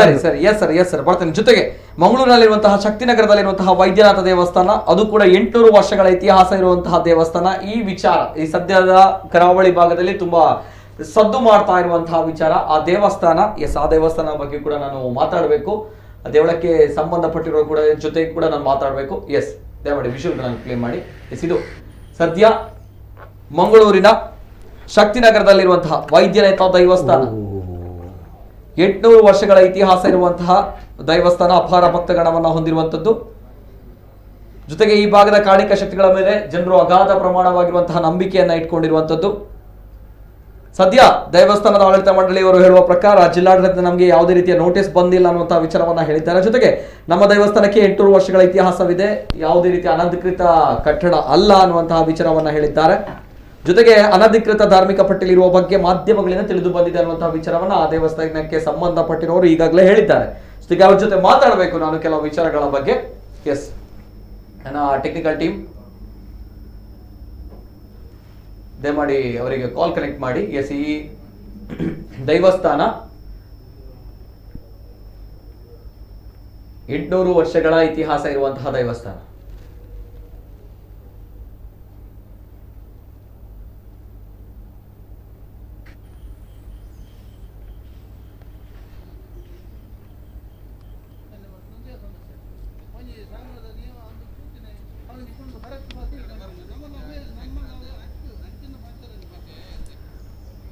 ಜೊತೆಗೆ ಅವರು ಹೇಳುವಂತಹ ಪ್ರಕಾರ ದಕ್ಷಿಣ ಕನ್ನಡ ಜಿಲ್ಲಾಡಳಿತ ಈ ಬಗ್ಗೆ ಸೂಚನೆಯನ್ನ ನೀಡಿದ್ರೆ, ಅಂದ್ರೆ ಅನಧಿಕೃತ ಧಾರ್ಮಿಕ ಪಟ್ಟಿಯಲ್ಲಿ ಇರುವ ಬಗ್ಗೆ ಏನಾದರೂ ಸೂಚನೆಯನ್ನ ನೀಡಿದ್ರೆ ನಾವುಗಳು ಮುಂದಿನ ನಿರ್ಧಾರ ತೆಗೆದುಕೊಳ್ತೇವೆ ಅನ್ನುವಂತಹ ವಿಚಾರವನ್ನ ಅವರುಗಳು ಹೇಳಿದ್ದಾರೆ. ಸೊ ಹಾಗಾಗಿ ಕೆಲವು ಮುಂದಿನ ವಿಚಾರಗಳ ಬಗ್ಗೆ ನಾವುಗಳು ಕೇಳಬೇಕಾಗುತ್ತೆ. ಏನು ಸರ್, ಏನು ಕ್ರಮ ಕೈಗೊಳ್ತೀರಾ, ಏನಾಗುತ್ತೆ ಅನ್ನುವಂತಹ ವಿಚಾರದ ಬಗ್ಗೆ ಎಸ್ ಟ್ರೈ ಮಾಡಿ. ನಮ್ಮ ಟೆಕ್ನಿಕಲ್ ಟೀಮ್ ಅವ್ರ ಜೊತೆ ನಾನು ಮಾತಾಡಬೇಕು. ಜೊತೆಗೆ ನಾನು ನೇರವಾಗಿ ಎಸ್ ಶಶಿಕುಮಾರ್ ಪಂಡಿತ್ ಅವ್ರ ಜೊತೆ ಹೋಗ್ತಾ ಇದ್ದೇನೆ. ಜೊತೆಗೆ ಇಂತಹ ಅನೇಕ ವಿಚಾರಗಳು ಕೂಡ ನಮ್ಮ ಕರಾವಳಿ ಭಾಗದ ಕೂಳೂರಿನಲ್ಲಿ ಸೇತುವೆಯ ಹತ್ತಿರ ಇರುವಂತಹ ಅಯ್ಯಪ್ಪನ ದೇವಸ್ಥಾನ, ಅಯ್ಯಪ್ಪನ ದೇವಾಲಯವನ್ನು ಕೂಡ ಸ್ಥಳಾಂತರವನ್ನು ಮಾಡಲಾಗಿದೆ. ಯಾವ ರೀತಿ ಸ್ಥಳಾಂತರ ಮಾಡಲಾಗಿದೆ? ವಿಧಿವಿಧಾನಗಳನ್ನ ಪೂರೈಸಿಕೊಂಡು. ಒಂದು ದೇವಾಲಯ ಅಂತ ಬಂದಾಗ ಆ ದೇವಾಲಯದ ಪ್ರಮುಖ ಮೂರ್ತಿ ಏನಿದೆ ಆ ಮೂಲ ಮೂರ್ತಿಯನ್ನ ಬಾಲಲಯ ಕಟ್ಟಿ ತದನಂತರ ಆ ರೀತಿಯ ಅಲ್ಲಿ ಆರಾಧನೆ ಮಾಡಿಕೊಂಡು ಈ ರೀತಿಯ ವಿಧಿವಿಧಾನಗಳು ನಡೆಯುತ್ತೆ. ಇದು ಯಾವುದು ಕೂಡ ಮಾಡದೆ ಇರುವಂತಹ ತುಂಬಾ ದೊಡ್ಡ ಮಟ್ಟದ ಅಪಚಾರ ಇದು. ಜೊತೆಗೆ ಎಲ್ಲ ವಿಚಾರದ ಬಗ್ಗೆ ಮಾತಾಡಬೇಕು. ಎಸ್ ಶಶಿಕುಮಾರ್ ಪಂಡಿತ್ ಅವರು ತಾವುಗಳು ಆಗ್ಲೇ ಹೇಳಿದಾಗೆ ಇದು ಮರು ನಿರ್ಮಾಣದ ವಿಚಾರಗಳ ನಡುವೆ ಒಂದು ದೇವಸ್ಥಾನ ಅಂತ ಬಂದಾಗ ಆ ದೇವಾಲಯದ ಮೂಲ ವಿಗ್ರಹ ಅಲ್ಲೇ ಇತ್ತು. ಮೂಲ ವಿಗ್ರಹ ಇದ್ರೂ ಕೂಡ ಏಕಾಏಕಿ ಹೋಗಿ ಕೆಡವಿರುವಂಥದ್ದು ಎಷ್ಟು ಮಟ್ಟದಲ್ಲಿ ಇದು ಹಾನಿಯಾಗುವಂತಹ ವಿಚಾರ, ಎಷ್ಟು ಮಟ್ಟದಲ್ಲಿ ಇದು ತುಂಬಾ ದೊಡ್ಡ ಮಟ್ಟದಲ್ಲಿ ಸಂಕಷ್ಟಕ್ಕೀಡಾಗುವಂತಹ ವಿಚಾರ. ತೀರಾ ದುರದೃಷ್ಟ ಇದು. ಓಕೆ, ಒಂದು ಏನಂದ್ರೆ ಆ ಕ್ಷೇತ್ರದ ಅರ್ಚಕರಲ್ಲಿ ಒಂದು ಮಾಹಿತಿ ನೀಡಬೇಕು. ಅದಕ್ಕೆ ಸಂಬಂಧಪಟ್ಟಾಗಿರುವಂಥ ವ್ಯಕ್ತಿಗಳಲ್ಲಿ ಮಾಹಿತಿ ನೀಡಲೇಬೇಕು. ಮತ್ತೆ ಅದಕ್ಕೆ ಸಂಬಂಧಪಟ್ಟಾಗಿರುವಂಥ ಮುಕ್ತೇಶ್ವರ ವರ್ಗವೋ ಅಲ್ಲ ಆಡಳಿತ ವರ್ಗವೋ ಇಲ್ಲವೇ ಅರ್ಚಕರು ತಂತ್ರಿಗಳು ಯಾರಾದರೂ ಇದ್ದೇ ಇರ್ತಾರಲ್ಲ, ಆಗ ಒಂದು ಸ್ಥಿತಿ ಬಂದಾಗ ಅವರಿಗೊಂದು ಕರ್ತವ್ಯ ಇರ್ತದೆ. ಇದು ಸುದ್ದಿ ಇಲ್ಲದೆ ಯಾವುದೇ ಮಾಹಿತಿಗಳಿಲ್ಲದೆ ಬಂದು ಅಲ್ಲಿ ದೇವಸ್ಥಾನ ತೆರವುಗೊಳಿಸುವುದು ಒಂದೇ, ದಾಳಿ ಮಾಡಿ ಕೆಡವುದು ಒಂದೇ. ಅದು ಯುದ್ಧ ಮಾಡಿ ಯಾವುದೋ ಮತೀಯ ವರ್ಗದವರು ಬಂದು ಕೆಡವಿದಾಗೆಯೇ ಇದು ಕೂಡ. ಅದಕ್ಕೆ ಅದು ಸರಿ ಅದು ಅಂತ ಆಗಿರುವಾಗ ಇದು ವಿಪ್ಲವತೆ, ಇದು ಧಾರ್ಮಿಕತೆಯ ನಮ್ಮ ಮನೋಧರ್ಮ, ನಮ್ಮ ಒಂದು ಅಸ್ಮಿತೆ ಅಂತ ಒಂದು ಇರ್ತದೆ, ನಮ್ಮ ದೊಡ್ಡ ಸ್ಥಿತಿ ಅಂತ ಇರ್ತದೆ. ಅದರ ಮೇಲೆ ಮಾಡಿದಂಥ ಪ್ರಹಾರ ಇವರು ಈ ಥರ ಒಂದು ಪ್ರಹಾರ ಮಾಡಿದ್ದಾರೆ ಎಂದಾದರೆ ಅದು ಕ್ಷಮಾರ್ಹವಲ್ಲ. ಒಂದು ಎರಡನೇದಾಗಿ ಅಲ್ಲಿರುವಂಥ ಮೂಲ ಬಿಂಬ ಅದನ್ನು ತೆಗೆಯುವುದಕ್ಕೆ ಬೇಕಾಗಿರುವಂಥ ಧಾರ್ಮಿಕ ಪ್ರಕ್ರಿಯೆಗಳನ್ನು ಮಾಡಬೇಕಾದವರು ಸರ್ಕಾರವಲ್ಲ. ಸರ್ಕಾರ ಅವರಿಗೆ ಮಾಹಿತಿ ಕೊಡಬೇಕು, ಅದಕ್ಕೆ ಬೇಕಾಗಿರುವಂಥ ಮೂಲಭೂತವಾದಂಥ ವ್ಯವಸ್ಥೆಗಳನ್ನು ಒದಗಿಸಿಕೊಡಬೇಕು. ಸರಿ ಸರಿ, ಎಸ್ ಸರ್, ಬರ್ತೇನೆ, ಮಾತಾಡ್ತೇನೆ. ಅದೇ ರೀತಿ ನಮ್ಮ ಜೊತೆ ದೂರವಾಣಿ ಸಂಪರ್ಕದಲ್ಲಿ ಮೋನಪ್ಪ ಭಂಡಾರಿ ಅವರು ಇದ್ದಾರೆ. ಮೋನಪ್ಪ ಭಂಡಾರಿ, ನಮಸ್ತೆ ಸರ್. ನಮಸ್ಕಾರ. ನಮಸ್ತೆ ಸರ್, ನಮಸ್ತೆ. ಸದ್ಯ ನಾವು ದೇವಾಲಯದ ಧ್ವಂಸ ಪ್ರಕರಣ ಮೈಸೂರಿನಲ್ಲಿ ನಡೆದಿರುವಂತಹ ವಿಚಾರದ ಬಗ್ಗೆ ಮಾತನಾಡ್ತಿದ್ದೇವೆ. ನಮ್ಮ ಜೊತೆ ಪ್ಯಾನಲ್ ಅಲ್ಲಿ ಗುರುರಾಜ್ ಉಪಾಧ್ಯಾಯರಿದ್ದಾರೆ, ಜೊತೆಗೆ ಶಶಿಕುಮಾರ್ ಪಂಡಿತ್ ಅವರಿದ್ದಾರೆ, ಪದ್ಮನಾಭ್ ಕೋಟಿನ್ ಅವರಿದ್ದಾರೆ. ಸರ್, ಮೋನಪ್ಪ ಭಂಡಾರಿ ಅವರೇ, ಸದ್ಯ ಮಂಗಳೂರಿನಲ್ಲಿರುವಂತಹ ಶಕ್ತಿನಗರ ವೈದ್ಯನಾಥ ದೇವಸ್ಥಾನದ ಬಗ್ಗೆ ನಾವು ಕೇಳಿದಾಗ ಕೆಲವು ಪ್ರಶ್ನೆಗಳು ಮಾಧ್ಯಮಗಳಲ್ಲಿ ಜೊತೆಗೆ ಜನರ ಮನಸ್ಸಿನಲ್ಲಿ ಹರಿದಾಡ್ತಾ ಇರುವಂತದ್ದು. ಸದ್ಯ ತಮ್ಗಳಿಗೆ ಏನಾದರೂ ಮಾಹಿತಿ ಬಂದಿದೆ ಸರ್? ಏನ್ ಕತೆ ಸರ್? ಧ್ವನಿ ಕೇಳ್ತಾ ಇದೆಯಾ ಸರ್? ಹಲೋ ಸರ್, ನಮಸ್ತೆ. ಧ್ವನಿ ಕೇಳ್ತಾ ಇದೆಯಾ sir? Hello hello hello hello hello sir, ನಮಸ್ತೆ. ಧ್ವನಿ ಕೇಳ್ತಾ ಇದೆಯಾ ಸರ್? ಇಲ್ಲ. ಹಲೋ, ಧ್ವನಿ ಕೇಳ್ತಾ ಇದೆಯಾ ಸರ್? ಓಕೆ, ದಯಮಾಡಿ ಟೆಕ್ನಿಕಲ್ ಟೀಮ್ ಸ್ವಲ್ಪ ತಾಂತ್ರಿಕ ಸಮಸ್ಯೆ ಇದೆ, ಸ್ವಲ್ಪ ನೋಡಿಕೊಂಡು. Yes sir, yes. ಇಲ್ಲಿ ಅದ ಮಾಹಿತಿ ಕೊಡಬೇಕು, ಸರ್ಕಾರ ಮಾಹಿತಿ ಕೊಡಲೇಬೇಕು. ತೆರವುಗೊಳಿಸುವುದಕ್ಕೆ ಕಾರಣಗಳನ್ನು ಕೊಡಬೇಕು ಒಂದು. ಈ ಎರಡನೇದಾಗಿ ಏನಂದ್ರೆ, ಈಗ ಇದು ಅತಿಕ್ರಮಿತ ಕಟ್ಟಡ ಅಂತ ಹೇಳಿ ಆ ಥರ ಒಂದು ಧೋರಣೆಯಿಂದ ಮಾಡ್ತಾರೆ ಎಂದಾದರೆ ಆ ಕಟ್ಟಡಕ್ಕೆ ಬೇಕಾಗಿರುವಂತಹ ಹಳೆಯ ದಾಖಲಾತಿಗಳು ಈ ದಾಖಲಾತಿಗಳು ಆದದ್ದು ಯಾವಾಗ? ಈಗ ಒಂದು 800 ವರ್ಷಗಳ ಕಟ್ಟಡ 700 ವರ್ಷಗಳ ಕಟ್ಟಡ ಅಂತಿದ್ದಾಗ ಆವಾಗ ದಾಖಲಾತಿಗಳು ಯಾವಾಗ ಇರ್ತದೆ? ಆ ದಾಖಲಾತಿಗಳು ಯಾವುದೊಂದು ಶಿಲಾಶಾಸನದಲ್ಲಿ ಇರ್ತದೆ, ದತ್ತಿ ರೂಪದಲ್ಲಿ ಇರ್ತದೆ, ಎಲ್ಲೋ ಒಂದು ಕಡೆ ತಾಮ್ರದ ಶಾಸನಗಳಲ್ಲಿ ಬರೆದಿರ್ತಾರೆ. ನಂತರ ನಮಗೆ ಪೇಪರ್ ಬಂತು, ನಾವು ಅದನ್ನು ಎಂಥದ್ದು ಸರ್ಕಾರ ಅದಕ್ಕೆ ಇಂಥ ಒಂದು ಕ್ರಮಗಳಿಂದ ಅದು ಅಧಿಕೃತಗೊಳಿಸಿತು. ಈಗ 700-800 ವರ್ಷಗಳ ಕಾಲ ಉಳ್ಳಂಥ ಒಂದು ದೇವಸ್ಥಾನವನ್ನು ಅಧಿಕೃತಗೊಳಿಸಲಿಕ್ಕೆ ಅವಕಾಶಗಳು ಸಾಕಷ್ಟಿದೆ. ಈಗ ಪದ್ಮನಾಭ ಕೋಟೆಯನ್ನು ಹೇಳಿದಾಗೆ ಒಂದು ಯಾರೋ ಒಬ್ಬರು ಮನೆ ಕಟ್ಟಿ ಕೂತ್ಕೊಂಡಂಥ 5 ಸೆಂಟ್ ಜಾಗವನ್ನು ಕೂಡ ಹೌದು ಅಧಿಕೃತಗೊಳಿಸಿಲ್ಲ. ಸುಪ್ರೀಂ ಕೋರ್ಟ್ ಹೇಳಿರುವಂತದ್ದು ಕೂಡ ಅಷ್ಟೇ. 3 ಸೂಚನೆಗಳನ್ನು ಸುಪ್ರೀಂ ಕೋರ್ಟ್ ಹೇಳುತ್ತೆ. ಮೊದಲು ಅಕ್ರಮವಾಗಿರುವಂತದನ್ನ ಸಕ್ರಮ ಮಾಡಿ ಅನ್ನುವಂಥದ್ದು ಪ್ರಥಮವಾಗಿ ಹೇಳಿರುವಂತದ್ದು. ತದನಂತರ ಈ ಒಂದು ವಿಚಾರದಲ್ಲಿ ಆ ದೇವಾಲಯವನ್ನ ಸ್ಥಳಾಂತರ ಮಾಡಿ, ಯಾವುದೇ ರೀತಿಯ ಒಂದು ವಿಧಿವಿಧಾನಗಳು ಇರುತ್ತೆ ಆ ರೀತಿಯ ಒಂದು ಪ್ರೊಸೀಜರ್ ಮಾಡ್ಕೊಂಡು ಸ್ಥಳಾಂತರ ಮಾಡಿ ಅನ್ನೋದು ಎರಡನೇದು. ಮೂರನೆಯದಾಗಿ ಇರುವಂತಹ ಪ್ರೊಸೀಜರ್ ಧ್ವಂಸ ಮಾಡಿರುವಂಥದ್ದು. ಯಾವ ರೀತಿ ಅಂತ ಹೇಳಿದ್ರೆ ಎಲ್ಲ ವಿಚಾರಗಳು ಪ್ರಕರಣಗಳ ಮದುವೆ. ಮೊದಲನೇದಾಗಿ ನಾವು ಸುಪ್ರೀಂ ಕೋರ್ಟ್ ಹೇಳಿರುವಂತದ್ದು ಅಕ್ರಮ ಇದನ್ನ ಸಕ್ರಮ ಮಾಡಿ ಅನ್ನುವಂಥದ್ದು, ಲೀಗಲ್ ಮಾಡಿ ಅಷ್ಟೇ. ಎಲ್ಲವೂ ಕೂಡ ಮಾಡಿರುವಂತ ತಪ್ಪು. ಸರ್ಕಾರ ಟೋಟಲಿ ರಾಂಗ್. ಅದರಲ್ಲಿ 2 ಮಾತುಗಳ ಇಲ್ಲ. ನೇರವಾಗಿ ಹೋಗಿ ಹೊಡೆದಾಕಿದ್ದಾರೆ ಇವರುಗಳು. ಮತ್ತೊಂದೇನಂದ್ರೆ ಅಂತ ಒಂದು ಅನಿವಾರ್ಯತೆಗಳು ನಾನು ಹೇಳ್ತೇನೆ ಮುಳುಗಡೆ ಆಯ್ತು. ಇಲ್ಲವೇ ಒಂದು ಮಹಾ ವಿಪ್ಲವತೆ ಬಂತು. ಆ ಊರೇ ಅಲ್ಲಿಂದ ಮತ್ತೊಂದು ಕಡೆ ವಲಸೆ ಹೋಯಿತು. ಇಲ್ಲವೇ ಒಂದು ಮಹಾ ರಾಜರಸ್ತೆ ಬರ್ತಾ ಇದೆ, ಆ ದೇವಸ್ಥಾನ ತೆಗೆಯುವಂಥ ಅನಿವಾರ್ಯತೆ ಉಂಟು ಅಂತಿದ್ದಾಗ ಒಂದು ವೇಳೆ ಅದು ಸ್ವಯಂಭೂ ಅಲ್ಲದಿರುವಂಥ ಕ್ಷೇತ್ರವಾದರೆ ಆಗ ಅದನ್ನು ವರ್ಗಾವಣೆ ಮಾಡಲಿಕ್ಕುಳ್ಳಂಥ ಒಂದಷ್ಟು ಪ್ರಕ್ರಿಯೆಗಳನ್ನು ಮಾಡಿಕೊಳ್ಬಹುದು. ಆದರೆ ಅದಕ್ಕೆ ಸರಿಯಾದಂಥ ಮತ್ತೊಂದು ಭೂಮಿಯನ್ನು ಕೂಡ ಮಂಜೂರು ಮಾಡಬೇಕು. ಹಾಗಂತೇಳಿ ಯಾವುದ್ಯಾವುದೋ ಕ್ಷೇತ್ರದಲ್ಲಿ ದೇವಸ್ಥಾನ ನಿರ್ಮಾಣ ಮಾಡಲಿಕ್ಕೆ ಆಗುವುದಿಲ್ಲ. ದೇವಸ್ಥಾನ ನಿರ್ಮಾಣ ಮಾಡಲಿಕ್ಕೆ ಆ ಭೂಮಿಯ ಭೂಲಕ್ಷಣಗಳು ಇರ್ತದೆ. ಹೌದು, ಚತುರಸ್ರ, ಸುಪಥ, ಸುಪದ್ಮ. ಇಲ್ಲಿ ಶಕ್ತಿ ಅನ್ನುವಂಥದ್ದು, ಸಾತ್ವಿಕ ಶಕ್ತಿ ಅನ್ನುವಂಥದ್ದು ಇರುವಂಥದ್ದು ಆ ಜಾಗಕ್ಕೆ ಇರುತ್ತಾ ಅಥವಾ ಮೂರ್ತಿಗೆ ಇರುತ್ತೆ? ಇಲ್ಲ, ಎರಡಕ್ಕೂ ಇರುತ್ತೆ. ಯಾಕಂದ್ರೆ ಅದು ಅಂತರಹಾರ ಬಹಿರ್ಹಾರ ಅಂತಿದೆ. ದೇವಸ್ಥಾನ ಅಂದರೆ ದೇವರ ದೇಹ, ಬಿಂಬ ಅಂದರೆ ದೇವರ ಆತ್ಮ, ಆ ಥರ ಇರ್ತದೆ. ಮತ್ತೆ ಅದರ ಪ್ರಭಾವಲಯಗಳು ಕೂಡ ಅದೇ ರೀತಿಯಲ್ಲಿ ಇರ್ತದೆ. ನಮಗೆ ದೇಹದಲ್ಲಿ 7 ಚಕ್ರಗಳಿದ್ದಾಗೆ ದೇವಸ್ಥಾನಕ್ಕೂ ಕೂಡ ಅದೇ ಥರದ ಒಂದು ಶಕ್ತಿ ಕೇಂದ್ರಗಳು ಅಂತ ಇರ್ತದೆ. ಹಾಗಿರುವಾಗ ದೇವಸ್ಥಾನ ನಿರ್ಮಾಣ ಮಾಡಲಿಕ್ಕೆ ಪೂರ್ವಿಕರು ಆಯ್ಕೆ ಮಾಡಿದ ಜಾಗದಲ್ಲಿ ಒಂದು ಭೂವಾಸ್ತು ಅಂತ ಒಂದು ಇರ್ತದೆ. ಗಜಪೃಚ್ಛ, ಚತುರಸ್ರ, ಸುಪದ್ಮ, ಈ ಥರ ಒಂದು ದೇವಾಲಯದ ಗುಣಗಳು ಇರ್ತದೆ. ದ್ವೀಪ, ಲಿಂಗ, ವೃತ್ತ, ಈ ಥರ ಒಂದೊಂದು ಭೂಮಿಯ ಆಕೃತಿಗಳಲ್ಲಿ ಇರ್ತದೆ. ಮತ್ತೆ ಅದರಲ್ಲಿ ಪ್ಲವಗಳು, ವೀತಿಗಳು ಇದೆಲ್ಲವನ್ನು ಗುರುತಿಸಿಕೊಂಡು ಪೂರ್ವಿಕರು ನಮ್ಮವರು ದೇವಸ್ಥಾನ ಮಾಡಿದ್ದು. ಅಂಥ ದೇವಸ್ಥಾನಗಳು ಸಹಸ್ರ ವರ್ಷ ಉಳಿಬೇಕು ಅನ್ನುವಂಥ ಕಾರಣಕ್ಕೋಸ್ಕರವೇ ಅಂಥ ಭೂಮಿಯ ಗರ್ಭವನ್ನು ಆಯ್ಕೆ ಮಾಡಿದ್ದಾರೆ. ಮತ್ತೆ ಅಂಥ ದೇವಸ್ಥಾನದಲ್ಲಿ ಅಂಥ ಸ್ಥಳದಲ್ಲಿ ಮಾತ್ರ ದೇವಾಲಯಗಳು ನಿರ್ಮಾಣ ಮಾಡ್ತಾರೆ. ಸ್ಮಶಾನದಲ್ಲಿಯೋ ಎಲ್ಲೋ ಒಂದು ಕಡೆಯೋ ದೇವಸ್ಥಾನ ಮಾಡ್ಲಿಕ್ಕೆ ಆಗುದಿಲ್ಲ. ಹಾಗಂತೇಳಿ ಈಗ ನಮಗೆ ಅದ್ಭುತ ಅಂದಾಜು ಕದ್ರಿಯಲ್ಲಿ ಯಾವುದೇ ವಾಸ್ತುವಿನ ಗುಣ ಇಲ್ಲ. ಆದರೆ ಸ್ವಯಂಭೂ ಲಿಂಗ ಅದು, ಜಲಲಿಂಗ ಅದು. ಅಲ್ಲಿ ಯಾವುದೇ ಕಾರಣಕ್ಕೋಸ್ಕರ ಯಾವುದೇ ಪ್ರಾಜೆಕ್ಟ್ಗಳು ಕೂಡ ಅದನ್ನು ಶಿಫ್ಟ್ ಮಾಡ್ಲಿಕ್ಕೆ ಆಗುದಿಲ್ಲ. ಅದು ಸ್ವಯಂಭೂ ಮಾನವ ನಿರ್ಮಾಣ ಆಗಿರುವುದಕ್ಕೆ ಪರಿಹಾರಾರ್ಥವಾಗಿ ಮತ್ತೊಂದು ಕಡೆ ಜಾಗವನ್ನು ಕೊಟ್ಟು ಮಾಡ್ಲಿಕ್ಕೆ ಅವಕಾಶಗಳು ಉಂಟಂತ ನೋಡ್ಕೋಬೇಕು. ಸರಿ ಸರ್, ಬರ್ತೇನೆ. ಮೋನಪ್ಪ ಭಂಡಾರಿ ಅವರು ದೂರವಾಣಿ ಸಂಪರ್ಕದಲ್ಲಿದ್ದಾರೆ. ಸರ್ ನಮಸ್ತೆ. ನಮಸ್ತೆ ಸರ್. ನಮಸ್ತೆ ಸರ್. ಸದ್ಯ ಶಕ್ತಿನಗರದಲ್ಲಿರುವಂತಹ ವೈದ್ಯನಾಥ ದೇವಸ್ಥಾನ, ಈ ವಿಚಾರಕ್ಕೆ ಸಂಬಂಧಪಟ್ಟಿರುವಂತಹ ಕೆಲವು ವಿಚಾರಗಳು ಬೇಕಾಗಿದೆ ಸರ್. ಕೆಲವು ಪ್ರಶ್ನೆಗಳಿದೆ. ಸದ್ಯಕ್ಕೆ ತಮ್ಗಳನ್ನ ಯಾರಾದ್ರೂ ಸಂಪರ್ಕ ಮಾಡಿದ್ರೆ ಜಿಲ್ಲಾಡಳಿತದ ಏನಾದ್ರೂ ಸೂಚನೆ ಬಂದಿದೆಯಾ, ಹೇಗೆ ಸರ್? ಸರ್ ನಮಸ್ತೆ. ಧ್ವನಿ ಕೇಳ್ತಾ ಇದೆಯಾ ಸರ್? ಕೇಳ್ತಾ ಇದೆ ಸರ್. ಧ್ವನಿ ಕೇಳ್ತಾ ಇದೆಯಲ್ಲ ಸರ್? ಹಲೋ ಹಲೋ ಸರ್, ಧ್ವನಿ ಕೇಳ್ತಾ ಇದೆಯಾ? ನನ್ನ ಪ್ರಶ್ನೆ ಕೇಳ್ತಾ ಇದೆಯಾ? ಕೇಳ್ದೆ ಆಗ ಕೇಳ್ತಾ ಇತ್ತು. ನಿಮ್ದು ಗಮನ ಆಯ್ತು, ನಾನು ಮೇಲೆ ಬಂದಿದ್ದೇನೆ ಈಗ. ಓಕೆ. ಎಸ್, ಈಗ ಓಕೆ, ವೈದ್ಯನಾಥ ದೇವಸ್ಥಾನಕ್ಕೆ ಸಂಬಂಧಪಟ್ಟಿರುವಂತದ್ದು ಸರ್. ಓಕೆ, ಸದ್ಯ ಜಿಲ್ಲಾಡಳಿತದಿಂದ ಏನಾದ್ರೂ ಮಾಹಿತಿ ಬಂದಿದ್ಯಾ? ಏನಾದ್ರೂ ವಿಚಾರಗಳು ಬಂದಿದ್ಯಾ ಸರ್? ಇಲ್ಲ, ನಮ್ಗೆ ಏನು ಬಂದಿಲ್ಲ. ನಮ್ಗೆ ಇಷ್ಟವರೆಗೆ ಯಾವ ವಿಷಯನೂ ಕೂಡ ಸಂಬಂಧಪಟ್ಟ ಇಲಾಖೆಯಿಂದ ನಮ್ಮ ಗಮನಕ್ಕೆ ಬಂದಿಲ್ಲ.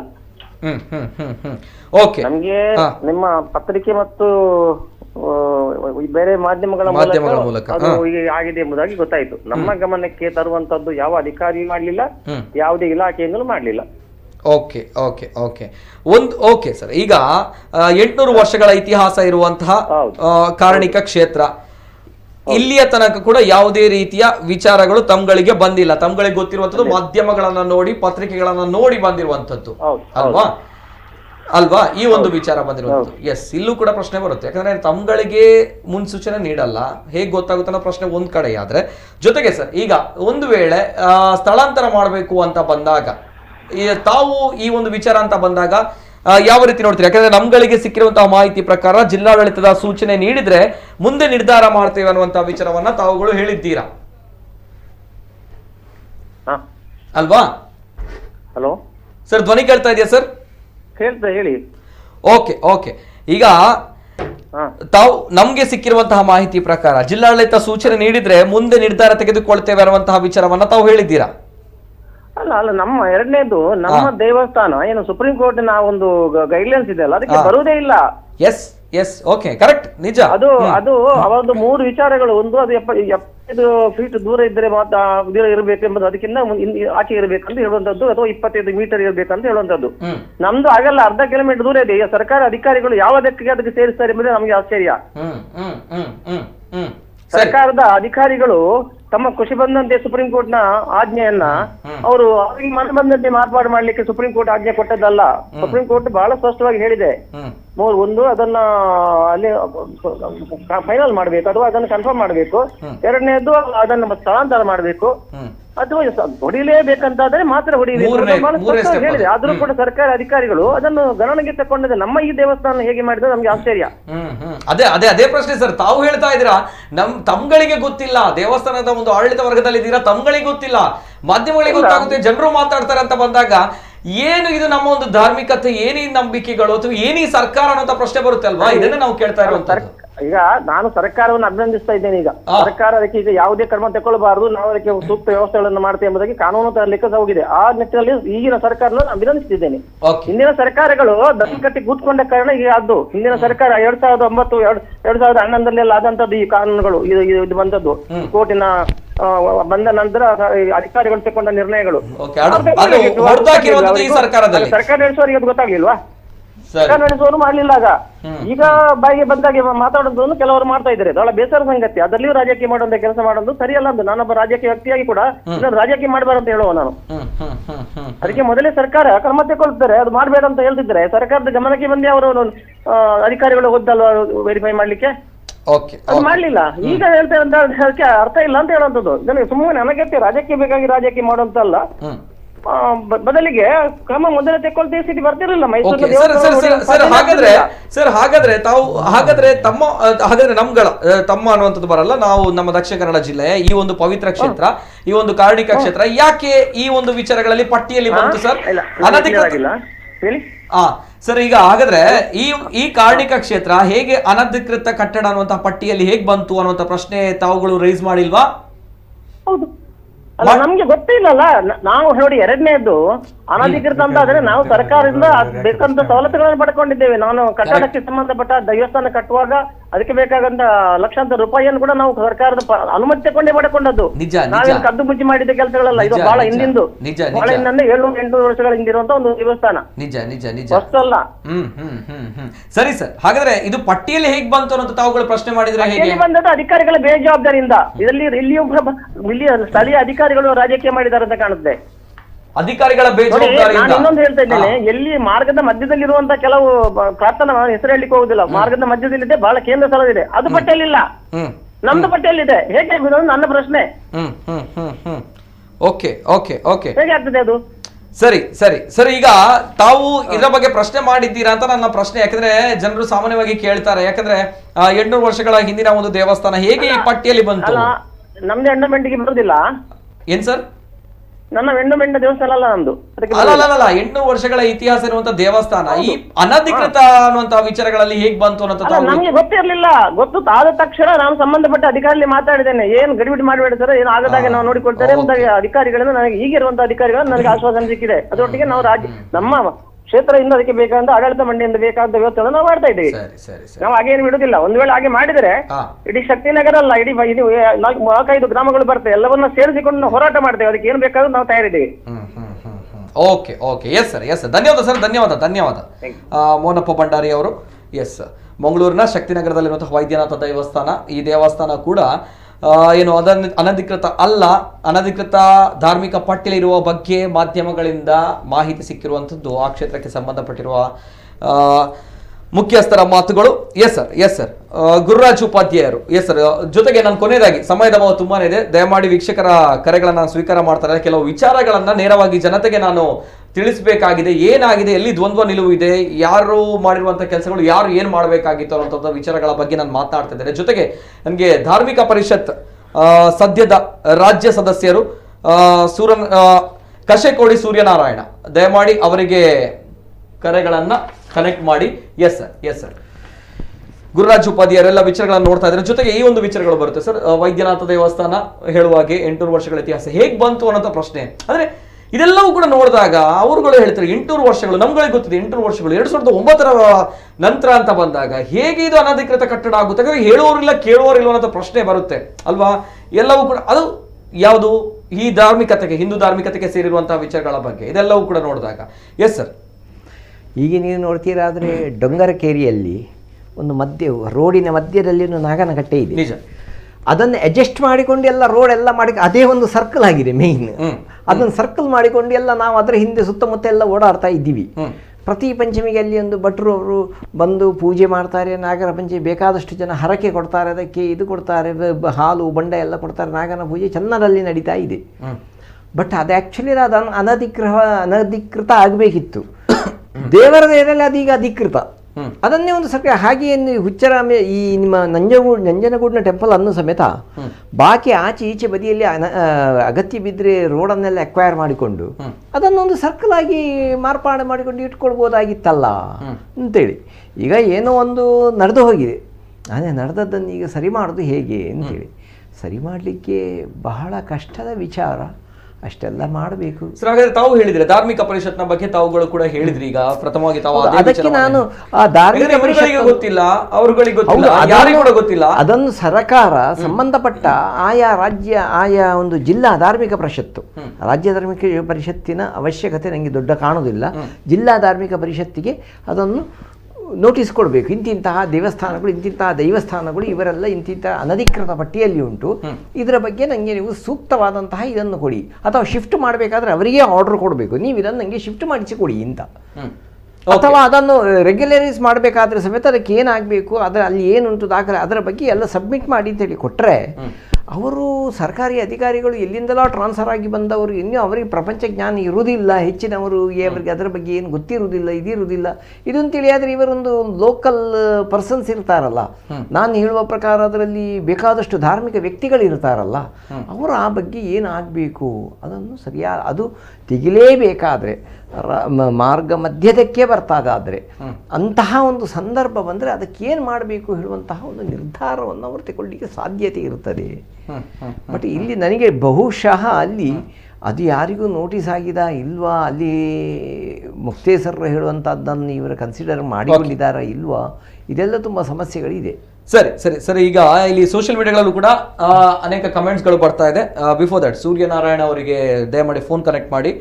ಎಸ್ ಸರ್ ನಮಸ್ತೆ ಸರ್. ನಮಸ್ತೆ ಸರ್. ಕಶೆಕೋಡಿ ಸೂರ್ಯನಾರಾಯಣ ಭಟ್ ಅವರು ಸರ್, ನಮಸ್ತೆ.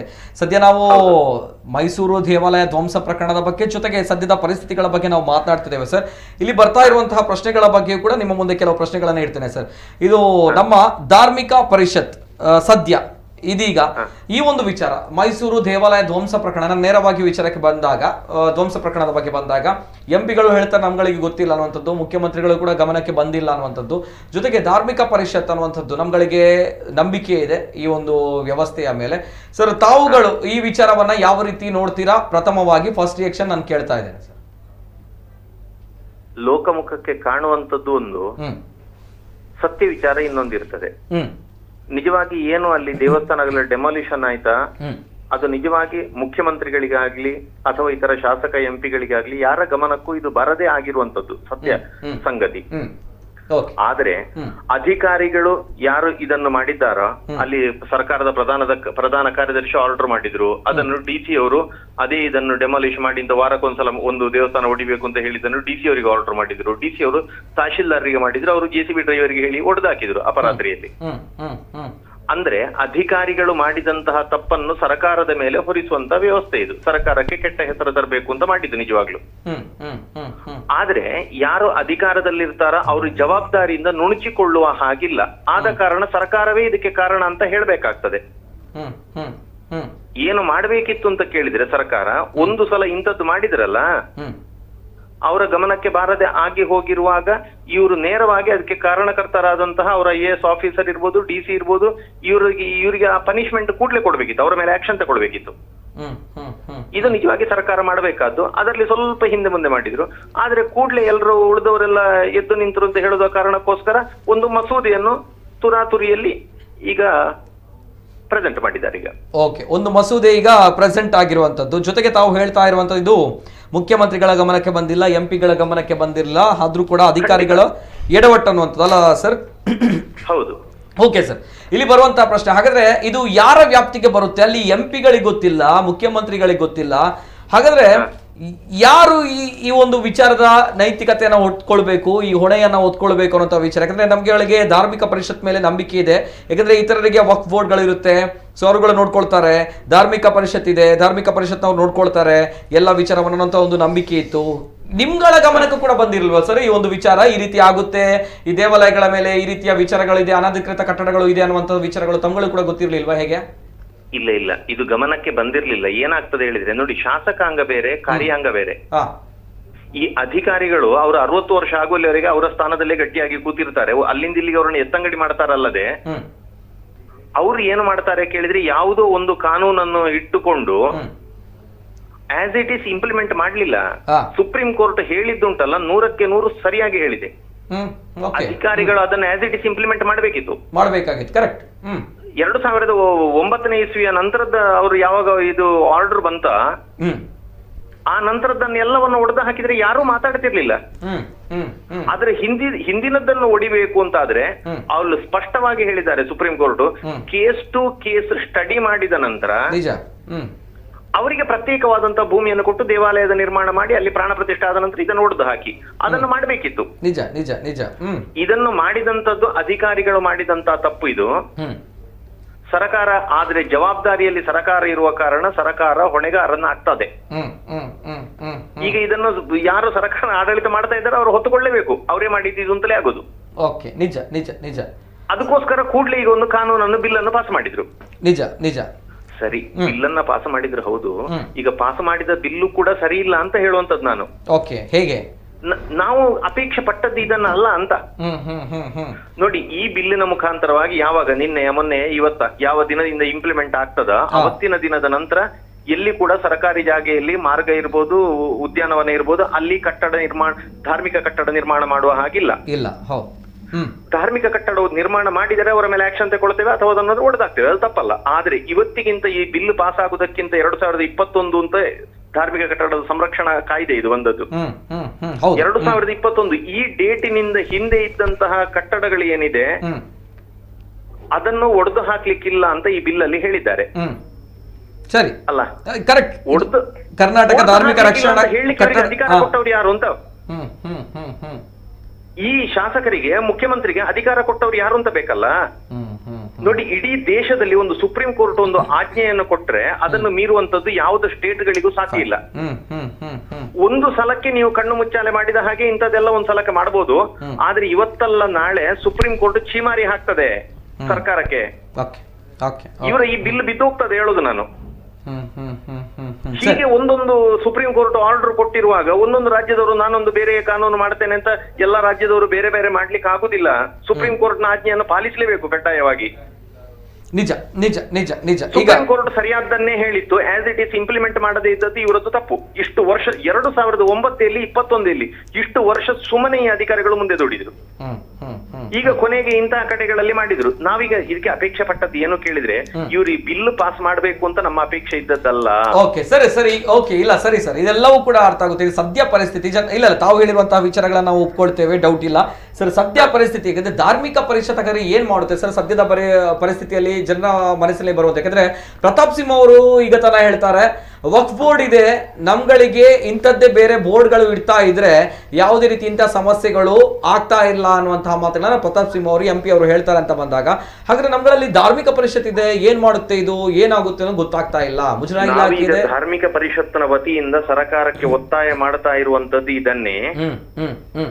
ಹೇಗೆ ವಕ್ಫ್ ಬೋರ್ಡ್ ಇದೆಯೋ 95ನೇ ಇಸ್ವಿಯಲ್ಲಿ ಜಾರಿಗೆ ಬಂತೋ ಆ ನಂತರ 2002-2003 ಮತ್ತೆ ಅದಕ್ಕೆ ಪುನಃ ಪುಷ್ಟಿ ಕೊಡುವ ಕೆಲವು ಅಂಶಗಳನ್ನು ಸೇರಿಸಿದ್ರ ಯಾವುದಾದ್ರೂ ಒಂದು ಕಟ್ಟಡ ಅಥವಾ ಭೂಮಿ ಅದು ವಕ್ಫ್ ಬೋರ್ಡ್ಗೆ ಸಂಬಂಧಪಟ್ಟದ್ದು ಅಥವಾ ಸಂಬಂಧಪಡದ್ದು ಅಂತ ತೀರ್ಮಾನ ಮಾಡ್ಲಿಕ್ಕೆ ಅದಕ್ಕೊಂದು ಸಮಿತಿ ಅಂತ ಇದೆ. ನಾವೀಗ ಧಾರ್ಮಿಕ ಪರಿಷತ್ ಅಂತ ಇಲ್ಲಿ ಕರಿತೇವಲ್ಲ ಹಿಂದೂಗಳದ್ದು, ಹೌದು ಹೌದು. ಅದೇ ರೀತಿ ಅವರು ಗಟ್ಟಿಯಾದಂತಹ ಸುದೃಢವಾದಂತಹ ಒಂದು ಸಮಿತಿಯನ್ನ ಮಾಡಿಕೊಂಡಿದ್ದಾರೆ. ಆ ಸಮಿತಿಯಲ್ಲಿ ಕಾನೂನು ಏನು ಹೇಳ್ತದೆ ಕೇಳಿದ್ರೆ, ಅದರಲ್ಲಿ ಅವರ ಒಬ್ರು ಧರ್ಮ ಗುರುಗಳಿರ್ಬೇಕು, ಮುಖ್ರಿಗಳು ಒಬ್ರು ಇರ್ಬೇಕು. ಅದರ ಜೊತೆಯಲ್ಲಿ ಒಬ್ಬ ಮುಸ್ಲಿಂ ಆಗಿರುವಂತಹ ಒಬ್ಬ ಜನನಾಯಕ, ಶಾಸಕ ಇರ್ಬೋದು, MP ಇರ್ಬೋದು, ಇವರು ಇರ್ಬೇಕು. ಮುಸ್ಲಿಮರನ್ನು ಬಿಟ್ಟು ಆ ಕಮಿಟಿಯಲ್ಲಿ ಬೇರೆ ಯಾರೂ ಇಲ್ಲ. ಆ ಸಮಿತಿ ಏನು ತೀರ್ಮಾನ ಮಾಡ್ತದೆ ಆ ಭೂಮಿ ವಕ್ಫ್ ಬೋರ್ಡ್ಗೆ ಸೇರ್ತದೆ. ಅದು ಸರ್ಕಾರಕ್ಕೆ ಏನು ಮಾಡುವ ಹಾಗಿಲ್ಲ. ನಮ್ಮ RTCಯಲ್ಲಿ ಕೂಡ 11ನೇ ಕಾಲಮ್ ಅಲ್ಲಿ ಇದ್ದಂತದ್ದನ್ನು ಈಗ ಸದ್ಯದ ಕಾನೂನು ಬದಲಾವಣೆ ಮಾಡಿಕೊಂಡು 9ನೇ ಕಾಲಮ್ಗೆ ತಂದಿಟ್ಟಿದ್ದಾರೆ ವಕ್ಫ್ ಬೋರ್ಡ್ ಆಸ್ತಿಯನ್ನು, ಮದರಸಗಳನ್ನು ಎಲ್ಲ. ಅಂದ್ರೆ ಅದು ಅವರ ವರ್ಗ ಜಾಗೆ ಇದ್ದ ಹಾಗೆ ಸರ್ಕಾರಕ್ಕೂ ಏನು ಮಾಡ್ಲಿಕ್ಕೆ ಆಗುದಿಲ್ಲ. ಇವತ್ತು ಎಲ್ಲಿಗೆ ಹಿಂದೂಗಳ ಪರಿಸ್ಥಿತಿ ಎಲ್ಲಿಗೆ ಮುಟ್ಟಿದೆ ಕೇಳಿದ್ರೆ, ನಾವು ಕೈ ಚಾಚಿ ಬೇಡುವ ಪರಿಸ್ಥಿತಿ ಬಂದಿದೆ. ಅದಕ್ಕೆ ಸಮಾನಾಂತರವಾದಂತಹ ಒಂದು ಕಾನೂನನ್ನ ನಮಿಗೂ ಕೂಡ ಕೊಡಿ, ಇದು ನಮ್ಮ ಅಪೇಕ್ಷೆ ಇರುವಂತದ್ದು. ನಾವು ರಾಜ್ಯ ಧಾರ್ಮಿಕ ಪರಿಷತ್ನ ವತಿಯಿಂದ ಇದನ್ನೇ ಹೇಳುದು. ಸುಪ್ರೀಂ ಕೋರ್ಟ್ ಹೇಳಿದ್ದನ್ನೇ ನಾವು ಮತ್ತೆ ಪುನರುಕ್ತಿ ಮಾಡ್ತಾ ಇದ್ದೇವೆ. ನಮಗೆ ಒಂದು ಪ್ರತ್ಯೇಕವಾದಂತಹ ಪವರ್ಫುಲ್ ಕಮಿಟಿಯನ್ನ ಕೊಡಿ. ಒಂದು ದೇವಸ್ಥಾನ ಅಥವಾ ದೇವಸ್ಥಾನಕ್ಕೆ ಸಂಬಂಧಪಟ್ಟ ಆಸ್ತಿ ಯಾವುದು ಅಂತ ತೀರ್ಮಾನ ಮಾಡ್ಲಿಕ್ಕೆ ನಮ್ಮ ಹಿಂದೂ ಧರ್ಮದ ಮುಖಂಡರು ಇರ್ಬೇಕಾದ್ರಲ್ಲಿ ಮತ್ತು ಹಿಂದೂ ಶಾಸಕರ MP ಗಳ ಇರ್ಬೇಕು. ಇವರನ್ನೆಲ್ಲ ಹಾಕಿಕೊಂಡು ನೀವು IAS ಆಫೀಸರ ಅಥವಾ KS ಗಳನ್ನ ಅವರನ್ನ ಹಾಕಿ ಒಂದು ಸಮಿತಿ ಮಾಡಿ ಹಿಂದೂ ಇತರರ ಅದರಲ್ಲಿ ಇರಬಾರದು. ಹೇಗೆ ಮುಸ್ಲಿಮರಿಗೆ ಮಾಡಿಕೊಟ್ಟಿದ್ದೀರಿ ಹಾಗೆ ಹಿಂದೂಗಳಿಗೆ ಮಾಡಿ. ಹಾಗಾದ್ರೆ ಜನರಲ್ಲಿ ಬರುವಂತ ಪ್ರಶ್ನೆ, ಹಾಗಾದ್ರೆ ಈಗ ಹಿಂದೂ ಧಾರ್ಮಿಕ ಪರಿಷತ್, ಈ ಧಾರ್ಮಿಕ ಪರಿಷತ್ನಲ್ಲಿ ಯಾರೆಲ್ಲ ಇದ್ದಾರೆ, ಯಾಕೆ ಇದು ಎಫೆಕ್ಟಿವ್ ಆಗಿ ಆಗ್ತಾ ಇಲ್ಲ ಅಂತ ಬಂದಾಗ ಹಾಗಾದ್ರೆ ಏನ್ ಕಾರಣ ಆಗಿರ್ಬೋದು ಸರ್? ಹಿಂದೂ ಧಾರ್ಮಿಕ ಪರಿಷತ್ತಿಗೆ ಆ ಅಧಿಕಾರವನ್ನ ಕೊಡ್ಲಿಲ್ಲಲ್ಲ ಸರ್ಕಾರ. ನಮ್ಮ ಅಧಿಕಾರ ವ್ಯಾಪ್ತಿಯಿಂದ ಹೊರಗಡೆ ಇದೆಯಲ್ಲ, ಅದನ್ನು ಕೊಡಿ ಅಂತ ಕೇಳ್ತಾ ಇದ್ದೇವೆ. ನಮ್ಮದು ಅಪೇಕ್ಷೆ ಇರುವುದು ಅದೇ. ಈ ಒಂದು ಅಧಿಕಾರವನ್ನು ನಮಿಗೂ ಕೂಡ ಕೊಡಿ. ಮುಸ್ಲಿಮರಿಗೆ ಹೇಗೆ ಕೊಟ್ಟಿದ್ದೀರಾ ಹಾಗೆ ನಮಗೂ ಕೊಡಿ. ಧಾರ್ಮಿಕ ಸ್ವಾತಂತ್ರ್ಯ ಅನ್ನೋದು ಜಾತಿಯ ಹೆಸರಲ್ಲಿ ಹೋಗಬಾರದು. ಎಲ್ರಿಗೂ ಕೂಡ ಧಾರ್ಮಿಕ ಸ್ವಾತಂತ್ರ್ಯ ಒಂದೇ ಇದೆ. ಸೆಕ್ಯುಲರ್ ಮನಸ್ಥಿತಿಯವರು ಕೊಟ್ಟಂತಹ DC-ಗಳು ಕೊಟ್ಟಂತಹ ಇವರು ವರದಿಯ ಪ್ರಕಾರದಲ್ಲಿ ಇವರಿಗೆ ಹೊಡೆದಾಕಿದ್ದಲ್ಲ. ಯಾರು ಇವರಿಗೆ ಅಧಿಕಾರ ಕೊಟ್ಟರು ಅಂತ ಸೆಕ್ಯುಲರ್ ವ್ಯಕ್ತಿಗಳಿಗೆ? DC ಯಾವ ಜಾತಿಯವ ಇದ್ದಾನೆ ಅಂತ ಯಾರಿಗೂ ಗೊತ್ತು? ಅವರಿಗೆ ಅಧಿಕಾರವೇ ಇಲ್ಲಲ್ಲ ಇದನ್ನು ಕೊಡ್ಲಿಕ್ಕೆ. ನಾವು ಯಾಕೆ ಹೀಗೆ ಮಾಡಿದ್ರಿ? ನಮಿಗೂ ಸರಿಸಮಾನವಾದಂತಹ ಒಂದು ಕಮಿಟಿಯನ್ನ ತೀರ್ಮಾನ ಮಾಡ್ಲಿಕ್ಕೆ ಅಥವಾ ನಮ್ಮ ಧಾರ್ಮಿಕ ಪರಿಷತ್ ಅಧಿಕಾರ ಕೊಡಿ. ನಾವು ಅದನ್ನು ಮಾಡ್ತೇವೆ. ಒಟ್ಟಿನಲ್ಲಿ ಪ್ರತ್ಯೇಕವಾದಂತಹ ಇಂತಹ ಕಾನೂನು ಬೇಕಾದಲ್ಲ, ಒಂದು ಸಮಿತಿ ಮಾಡಿ ಆ ಭೂಮಿ ಅಥವಾ ದೇವಾಲಯವನ್ನ ಏನು ಅಂತ ತೀರ್ಮಾನ ಮಾಡ್ಲಿಕ್ಕೆ ಬೇಕಾದಂತ ಪವರ್ ಅನ್ನು ನಮಗೆ ಕೊಡಬೇಕಾದ್ದು. ಸರಿ ಸರ್. ಓಕೆ ಸರ್, ಓಕೆ, ಧನ್ಯವಾದಗಳು ಸರ್. ತಾವು ಹೇಳಿದಾಗೆ ತಾವು ಈಗ ಸದ್ಯ ಬೇಡ್ತಾ ಇದ್ದೀರಾ ಅನ್ನುವಂಥದ್ದಲ್ವಾ, ಈ ಒಂದು ವಿಚಾರಗಳು ಬೇಕು ನಮಗೆ, ಪ್ರತ್ಯೇಕವಾಗಿ ಪವರ್ ಬೇಕು ಅನ್ನೋ ವಿಚಾರಗಳಲ್ಲಿ ತಾವುಗಳು ಬೇಡ್ತಾ ಇದ್ದೀರಾ ಸರ್ಕಾರವನ್ನು ತಾವು ಹೇಳ್ತಾ ಇದ್ದೀರಾ? ಖಂಡಿತ ನಾವು ಸರ್ಕಾರದ ಕೇಳ್ತಾ ಇದ್ದೇವೆ. ಇನ್ನೊಂದು ಅಂಶ ಗಮನಿಸಬೇಕು, ಈಗ ಯಾವ ಬಿಲ್ ಅನ್ನು ಪಾಸ್ ಮಾಡಿದಾರ ಆ ಬಿಲ್ಲಿನಿಂದಾಗಿ ಭಾರಿ ದೊಡ್ಡ ಉತ್ಪಾತ ಆಗ್ತದೆ.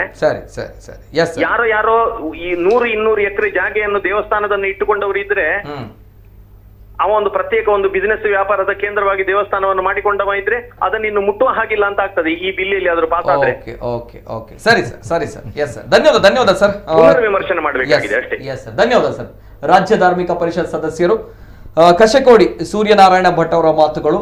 ಎಸ್, ಅವರು ಹೇಳಿರುವಂತಹ ಕೆಲವು ಅಂಶಗಳನ್ನು ಕೂಡ ಹೇಳಿದ್ದಾರೆ. ಕರ್ನಾಟಕ ಧಾರ್ಮಿಕ ಕಟ್ಟಡಗಳ ಸಂರಕ್ಷಣೆ ವಿಧೇಯಕದ ಪ್ರಮುಖ ಅಂಶವನ್ನ ಕೆಲವು ಹೇಳಿದ್ದಾರೆ. ಜೊತೆಗೆ ಅವರು ಹೇಳುವಂಥದ್ದು ನಮಗೂ ಕೂಡ ಆ ಒಂದು ಪ್ರಬಲವಾಗಿರುವಂತಹ ಶಕ್ತಿಯನ್ನ ಕೊಡಬೇಕು ಅನ್ನುವಂಥದ್ದು. ಆ ಶಕ್ತಿಯನ್ನ ಸರ್ಕಾರ ಇನ್ನೂ ಕೂಡ ಕೊಡ್ಲಿಲ್ಲ ಅನ್ನುವಂಥ, ಹಾಗಾಗಿ ಇಂತಹ ಒಂದು ಅಚಾತುರ್ಯಗಳು ನಡೆದಿದೆ ಅನ್ನುವಂಥದ್ದು.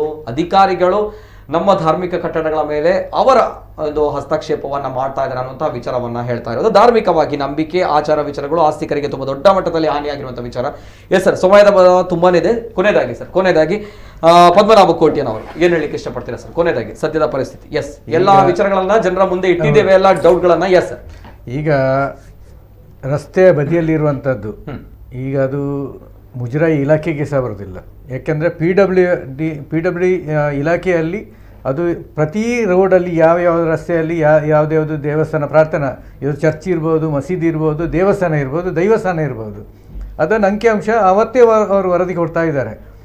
ಅದನ್ನು DC-ಯಲ್ಲಿ ಅವರು ಚೇರ್ಮನ್ ಆಗಿರ್ತಾರೆ. ಅದನ್ನು ಹಾಗೆ ಇಟ್ಟು ಸುಪ್ರೀಂ ಕೋರ್ಟಿಗೆ ವಕಾಲತ್ತು ಹಾಕಿ ಅದನ್ನು ಯಥಾಸ್ಥಿತಿಯಲ್ಲಿ ನಡೀತಾ ಉಂಟು. ಯಾಕೆಂದರೆ ರಸ್ತೆ ಫಸ್ಟಿಗೆ ಒಳ ರಸ್ತೆ, ಜಿಲ್ಲಾ ಮುಖ್ಯ ರಸ್ತೆ, ಆನಂತರ ಅಪ್ಗ್ರೇಡ್ ಆಗಿ ಮೇಲೆ ಮೇಲೆ ಹೋಗ್ತದೆ, PWD ಆಗಿ ರಾಜ್ಯ ಮುಖ್ಯ ರಸ್ತೆ, ರಾಷ್ಟ್ರೀಯ ಹೆದ್ದಾರಿ ಎಲ್ಲ ಹೋಗ್ತದೆ. ದೇವಸ್ಥಾನ ಯಾವಾಗ ಪ್ರಾರ್ಥನಾ ಮಂದಿರ ಎಷ್ಟೋ ವರ್ಷದ ಮೊದಲೇ ಇರ್ತದೆ. ಆದ್ರೆ ಅದನ್ನು ಕೆಡವುವಂತ ಇದು 2009ರಲ್ಲಿ ಬಂದ ಕಾನೂನಲ್ಲಿ ಸುಪ್ರೀಂ ಕೋರ್ಟ್ನ ಇವರೆಲ್ಲ ಅದನ್ನು ವರದಿ ಕೊಟ್ಟು ಯಥಾಸ್ಥಿತಿಯಲ್ಲಿ ವಕಾಲತ್ತು ಹಾಕಿ ಇರ್ತದೆ. ಈಗ ಇವರು ಹೇಳುವಂಥ ಮಾತೇನು, ಸರ್ಕಾರಕ್ಕೆ ಗೊತ್ತೇ ಇಲ್ಲ, MP ಅವರಿಗೆ ಗೊತ್ತಿಲ್ಲ ಅಂತ ಹೇಳುವಂಥದ್ದು ಅದು ತುಂಬ ಲಘುವಾದಂಥ ಮಾತು. ಯಾಕೆಂದರೆ ಅವರು ಸಹಿ ಹಾಕದೆ ಮುಖ್ಯ ಕಾರ್ಯದರ್ಶಿ ಮುಂದೂಡಲಿಕ್ಕೆ ಆದೇಶ ಮಾಡುವಂಥ ಕ್ರಮವೇ ಇಲ್ಲ. ಅವರು DC ಮಾಡಲಿ, ತಹಶೀಲ್ದಾರ್ ಡೆಮಾಲಿಷ್ ಮಾಡಿದ್ದು ತುಂಬ ಅದನ್ನು ತುಂಬ ನಮಗೆ ಅದು ಹೇಳಲಿಕ್ಕೆ ಬರುವುದಿಲ್ಲ. ಆದ ನಂತರ ಧಾರ್ಮಿಕ ಪರಿಷತ್ ಆಗಲಿ ಈ 2011ರಲ್ಲಿ ನಾವು ರಾಜ್ಯ ಧಾರ್ಮಿಕ ಬರುವಾಗಲೇ ನಮ್ದು ರದ್ದಾಗಿತ್ತು ನಾಗರಾಜ್ ಶೆಟ್ಟಿ ಇರುವಾಗ. ಆ ನಂತರ ನಾವು ಪುನಃ ಅದನ್ನು ಸುಪ್ರೀಂ ಕೋರ್ಟ್ಗೆ ಅಪೀಲ್ ಮಾಡಿದ ನಂತರ ಪುನಃ ರಾಜ್ಯ ಧಾರ್ಮಿಕ ಪರಿಷತ್ತಿಗೆ ಮುಂದೂಡಿಗೆ ಆಯಿತು. ಒಂದು ನಿಮಿಷ. ಆ ನಂತರ ಆವಾಗ ಸಹ ಒಂದು ಸಲ ನಾವು ಅದನ್ನು ಈ ಪರಿಷತ್ತಿನ ಬಗ್ಗೆ ನಾವು ಒಂದು ಬೆಂಗಳೂರಲ್ಲಿ ಒಂದು 3 ದಿವಸ ಒಂದು ಕಾರ್ಯಾಗಾರ ಮಾಡಿದೆವು. ಅವತ್ತು ನಿಮಗೆ ಗೊತ್ತಿರಬಹುದು, ಎಲ್ಲ ಮಾಧ್ಯಮದಲ್ಲಿ ಮಠ ಮಂದಿರಗಳನ್ನು ಸೇರಿಸ್ತಾರ ಅಂತ. ಈ ಮಠ ಸರ್ಕಾರ ಕೂಡ ಈ ಒಂದು ವಿಚಾರಗಳು ಆವಾಗ ನಾವು ಸುಪ್ರೀಂ ಕೋರ್ಟ್ಗೆ ವರದಿ ಕೊಡ್ಲಿಕ್ಕೆ ಬೇಕಾಗಿ ನಾವು ಅದನ್ನು ಬೆಂಗಳೂರಲ್ಲಿ ಒಂದು ಕಾರ್ಯಕ್ರಮ ಮಾಡಿದೆವು. ಪ್ರತಿ ಜಿಲ್ಲೆಯಲ್ಲಿ ಆಗಮ ಪಂಡಿತರನ್ನು, ದೇವಸ್ಥಾನ ಮುಖ್ಯಸ್ಥರನ್ನು, ತಂತ್ರಿ ವಕ್ರವರನ್ನೆಲ್ಲ ಕೂಡಿಕೊಂಡು ಒಂದು ಕಾರ್ಯಕ್ರಮ ಮಾಡಿದೆವು. 3 ದಿವಸ ಕಾರ್ಯಕ್ರಮ. ಆವಾಗ ಅದು ಮಠ ಎಂದ್ರೇನು, ದೇವಸ್ಥಾನ ಎಂದ್ರೆ ದೈವಸ್ಥಾನ ಏನು, ಮಂದಿರ ಅಂದ್ರೆ ಏನು, ಇದರ ಬಗ್ಗೆ ಚರ್ಚೆ ಮಾಡಿ ಸರ್ಕಾರ ಇದಕ್ಕೆ ಕೋರ್ಟಿಗೆ ವರದಿ ಕೊಡ್ಲಿಕ್ಕೆ ಇತ್ತು. ನಾವು ರದ್ದು ಮಾಡಿದಕ್ಕೆ ನಾವು ಅಪೀಲ್ ಮಾಡಿದ ನಂತರ ಯಥಾಸ್ಥಿತಿ ಮುಂದೆ ಹೋಗ ಅದು ನಮಗೆ ಬೇಕಂತ ಹೇಳಿ ವರದಿ ಕೊಡ್ಲಿಕ್ಕೆ ಇತ್ತು. ಅದು ವಿಡಿಯೋಗ್ರಾಫಿ ಮಾಡಿ ಎಲ್ಲ ಕೊಡ್ಲಿಕ್ಕೆ ಇತ್ತು. ಆವಾಗ ಅದು ಸದನದಲ್ಲಿ ಕಲಾಪ ಆಯಿತು, ನೀವು ಮಠ ಮಂದಿರಗಳನ್ನು ಸರ್ಕಾರದ ಸುಪರ್ದಿಗೆ ತೆಗೆದುಕೊಳ್ತೀರಾ ಅಂತ. ನಾವು ಏನು ಅದು ಇದರ ಬಗ್ಗೆ ಸೂಕ್ಷ್ಮವಾಗಿ ಚರ್ಚೆ ಮಾಡಿ ಸರ್ಕಾರಕ್ಕೆ ಸರ್ಕಾರದ ಮೂಲಕ ವರದಿ ಕೊಟ್ಟು ಸುಪ್ರೀಂ ಕೋರ್ಟ್ಗೆ ಕೊಡ್ಲಿಕ್ಕೆ ಇತ್ತು. ಆವಾಗ ಇದರ ಬಗ್ಗೆ ಬೇಡವಾದ ಈಶ್ವರಪ್ಪನವರು ಚರ್ಚೆ ಮಾಡಿದ್ರು. ಆವತ್ತು ಬೇಜಾರು ಸ್ವಾಮಿಯವರು ನಿಮಗೆ ಗೊತ್ತಿರಬಹುದು, ಉಪವಾಸ ಸತ್ಯಾಗ್ರಹ ಮಾಡಿದಂತ ವಿಚಾರ. ಏನು ತಪ್ಪು ಕಲ್ಪನೆ ನೋಡಿ, ಯಾರಾದ್ರೂ ಒಳ್ಳೆಯ ಕೆಲಸ ಮಾಡುವಾಗ ಇದನ್ನು ಮಾಡುದು ತಪ್ಪು ಕಲ್ಪನೆಯಲ್ಲಿ ಕೊಂಡೋಗುದು. ಹೇಳುದಲ್ಲ ಇದು ಈಗ ಮಾಡುವಂತದ್ದು. ಈಗ ಅವರು ವಕ್ತು ಬೋರ್ಡ್ ಅದೆಲ್ಲ ಮತ್ತೆ ಇದರಲ್ಲಿ ದೈವಸ್ಥಾನದಲ್ಲಿ ಹಿಂದೂಯೇತರ ಅಲ್ಲದೆ ಬೇರೆ ಅನ್ಯ ಜಾತಿ ಬರುದಿಲ್ಲ. DC ಒಂದರ ಚೇರ್ಮನ್ ಆಗಿದೆ, ಅವನು ಮುಸ್ಲಿಮ್ಸ್ ಆದ್ರೆ ಅವನಿಗೆ ಬರುದಿಲ್ಲ, ADC ಚಾರ್ಜ್ ತೆಗೆದುಕೊಳ್ತಾರೆ. ಹಾಗೆ ಇರ್ತದೆ ಅದರಲ್ಲಿ ಕಾನೂನಲ್ಲಿ ಕಾಯ್ದೆಯಲ್ಲಿ ಇದೆ ಅನ್ನುವಂಥದ್ದು. Yes sir, thank you. Yes sir, ಕೊನೆಯದಾಗಿ ಗುರುರಾಜ್ ಉಪಾಧ್ಯಾಯರು, ಕೊನೆಯದಾಗಿ ತಮ್ಮ ಮಾತುಗಳು. ಎಸ್ ಸರ್, ಕೊನೆಯದಾಗಿ ಸರ್ ಏನು ಹೇಳಲಿಕ್ಕೆ ಇಷ್ಟಪಡ್ತಾರೆ? ಎಸ್ ಸರ್, ಕೊನೆಯದಾಗಿ ಏನು ಅಂತೇಳಿ ಹೇಳಿದರೆ, ನಾವೊಂದು ರಿಕ್ವೆಸ್ಟ್ ಮಾಡಿದ್ವಿ, ಈ IAS ಆಫೀಸರ್ಸ್ ಇವರೆಲ್ಲ ಯಾರಿದ್ದಾರೆ ಅವರಿಂದ ಮುಕ್ತ ಮಾಡಿ ಒಂದು ಸಮಾಜದ ಹಿರಿಯ ಗಣ್ಯ ವ್ಯಕ್ತಿಗಳಿಂದ ನಿರ್ಮಾಣವಾದಂತಹ ಒಂದು ಧಾರ್ಮಿಕ ಪರಿಷತ್ತನ್ನು ಮಾಡಿ ಅದರ ಮುಖಾಂತರ ಇದು ಮಾಡಿಕೊಳ್ಳಿ. ದೇವಸ್ಥಾನ ಕೆಡವಬೇಕು, ದೇವಸ್ಥಾನ ಸಂಪ್ರದಾಯದಲ್ಲಿ ವ್ಯತ್ಯಾಸ ಆಗಬೇಕು, ತುಂಬ ಇದೆ. ನಿಮಗೆ ಕೆಲವೆಲ್ಲ ದೇವಸ್ಥಾನ ನನಗೆ ಹೇಳ್ಬೋದು, ಈಗ ಸಮಯಾವಕಾಶ ಇಲ್ಲ, ತುಂಬ ವ್ಯತ್ಯಾಸ ಎಲ್ಲ ಮಾಡಿಕೊಳ್ಬೇಕಾಗ್ತದೆ ನಾವು ಕಾಲಾನುಕ್ರಮ. ಇದನ್ನೆಲ್ಲ ಆ ಧಾರ್ಮಿಕ ಪರಿಷತ್ತಿಗೆ ಸಬ್ಮಿಟ್ ಮಾಡಿ ಅಲ್ಲಿಂದ ಅದನ್ನು ಒಪ್ಪಿಗೆ ಪಡ್ಕೊಂಡು ಮಾಡುವಾಗ ಇದನ್ನೆಲ್ಲ ವ್ಯವಸ್ಥೆ ಮಾಡಿ. ಅಂತಹ ಒಂದು ವ್ಯವಸ್ಥೆ ಇಷ್ಟರವರೆಗೆ ಇಲ್ಲ. ಧಾರ್ಮಿಕ ಪರಿಷತ್ತು ಇದ್ದರೆ ಇವರಿಗೆ ಯಾವುದೇ ಪವರ್ಸ್ ಕಶಕೊಡಿಯವರು ಒಂದು ಮಾತು ಹೇಳಿದರು, ನಮಗೆ ಅಂಥದ್ದು ಏನು ಇಲ್ಲ ಪವರ್ ಅಂತ. ಪ್ರತಾಪ್ ಸಿಂಹ ಹೇಳಿದ್ದು ಅದು ಸರಿಯಾದಂತಹ ಮಾತು. ಅದನ್ನು ಅಧಿಕಾರಿಗಳ ಇವರ ಸುಪರ್ದಿಗೆ ಕೊಡುವುದಲ್ಲ, ಅದನ್ನು ಹಿಂದೂ ಒಂದು ಸಮಾನ ವ್ಯಕ್ತಿತ್ವದ ಇವರಿಗೆ ಕೊಡಿ ಅಂತ. ಇದೀಗ ಇಷ್ಟರವರೆಗೆ ಯಾಕಂದ್ರೆ 70 ವರ್ಷದಿಂದ ನಡೆಯದಂತಹ ಮಾತು ಇವತ್ತು ಆಗ್ತದಾ ಹೇಳುವ ಪ್ರಶ್ನೆ. ಯಾಕಂತೇಳಿದರೆ ಒಂದು ಆಗದಿದ್ದ ಮಾತು SM ಕೃಷ್ಣ ಅವರೊಂದು ಕಾಯ್ದೆ ತಂದರು. ಅವಾಗ ಆಗದಿದ್ದಂತಹ ತುಂಬ ವ್ಯವಸ್ಥೆಗಳನ್ನು ಅವರು ಚೇಂಜಸ್ ತಂದರು. ಬಟ್ ಅದು ಇವತ್ತಿನವರೆಗೆ ಮುಂದುವರಿಯಿತು. ಬಟ್ ಅದರಲ್ಲಿ ನಾವು ಕೇಳಿದ ಬೇಡಿಕೆ ಯಾವುದು ಒಂದು ಅಧಿಕಾರ ವರ್ಗದಲ್ಲಿ ಇದರಲ್ಲಿ ಯಾವುದೇ ಬೇಡಿಕೆ ಬರಲಿಲ್ಲ. ಓಕೆ, ಪವರ್ಫುಲ್ ಆಗಿರುವಂತಹ ಹಿಂದೂಗಳಿಗೆ ಒಂದು ಪ್ರತ್ಯೇಕವಾಗಿರುವಂತಹ ಬೋರ್ಡ್ಗಳು ಬೇಕು. ಕೊನೆಯದಾಗಿ ಸರ್ ಶಶಿರಾಜ್ ಪಂಡಿತ್ ಅವರು, ಸಾಕಷ್ಟು ನಾವುಗಳು ತ್ಯಾಗ ಮಾಡಿದ್ದೇವೆ. ಸನಾತನ ಹಿಂದೂಗಳು ಶತಮಾನಗಳಿಂದ ತ್ಯಾಗ ಮಾಡಿದ್ದೇವೆ. ನಾವು ನಮ್ಮ ಭೂಮಿಯನ್ನು, ನಮ್ಮ ಬದುಕನ್ನು, ನಮ್ಮ ಧಾರ್ಮಿಕತೆಯನ್ನು, ನಮ್ಮ ಅಸ್ಮಿತೆಯನ್ನು, ನಮ್ಮ ದೇವಾಲಯಗಳನ್ನು, ನಮ್ಮ ಜ್ಞಾನವನ್ನು, ನಮ್ಮ ಜಗದ್ವಿಖ್ಯಾತವಾಗಿರುವಂಥ ವಿಶ್ವವಿದ್ಯಾನಿಲಯಗಳನ್ನು ನಾವು ತ್ಯಾಗ ಮಾಡಿದ್ದೇವೆ. ಬೆಂಕಿಗೆ ಆಹುತಿ ಕೊಟ್ಟದ್ದುಂಟು, ನಮ್ಮ ಹೆಣ್ಮಕ್ಕಳನ್ನು ನಶಿಸಿದುಂಟು, ಯೋಧರು ನಾಶ ಆದದ್ದುಂಟು. ಸ್ವಾತಂತ್ರ್ಯ ನಂತರವೂ ಕೂಡ ನಮ್ಮ ಮೇಲೆ ಒಂದಷ್ಟು ದಬ್ಬಾಳಿಕೆಗಳಾಗಿದೆ. ಎಲ್ಲವೂ ಸಹಿಸಿಕೊಂಡು ಕೂತಿದ್ದೇವೆ ನಾವು. ರೈಲ್ವೆ ಟ್ರ್ಯಾಕ್ ಹೋದಾಗಲೂ ಕೂಡ ನಮ್ಮ ದೇವಸ್ಥಾನವನ್ನು ತೆಗೆದು ನಾವು ಬೇರೆ ಕಡೆ ಕಟ್ಟಿದ್ದೇವೆ, ಸರ್ಕಾರ ಅದಕ್ಕೆ ಅವಕಾಶ ಕೊಟ್ಟಿದೆ. ಮುಳುಗಡೆ ಆದ ಜಾಗದಲ್ಲೂ ಕೂಡ ದೇವಸ್ಥಾನ ಬೇರೆ ಕಡೆ ನಾವು ಮಾಡಿದ್ದೇವೆ. ರಾಜ್ಯದ ಹೆದ್ದಾರಿಗಳು ಹೋದಾಗಲೂ ಕೂಡ ನಾವು ಇದನ್ನು ಮಾಡಿದ್ದೇವೆ.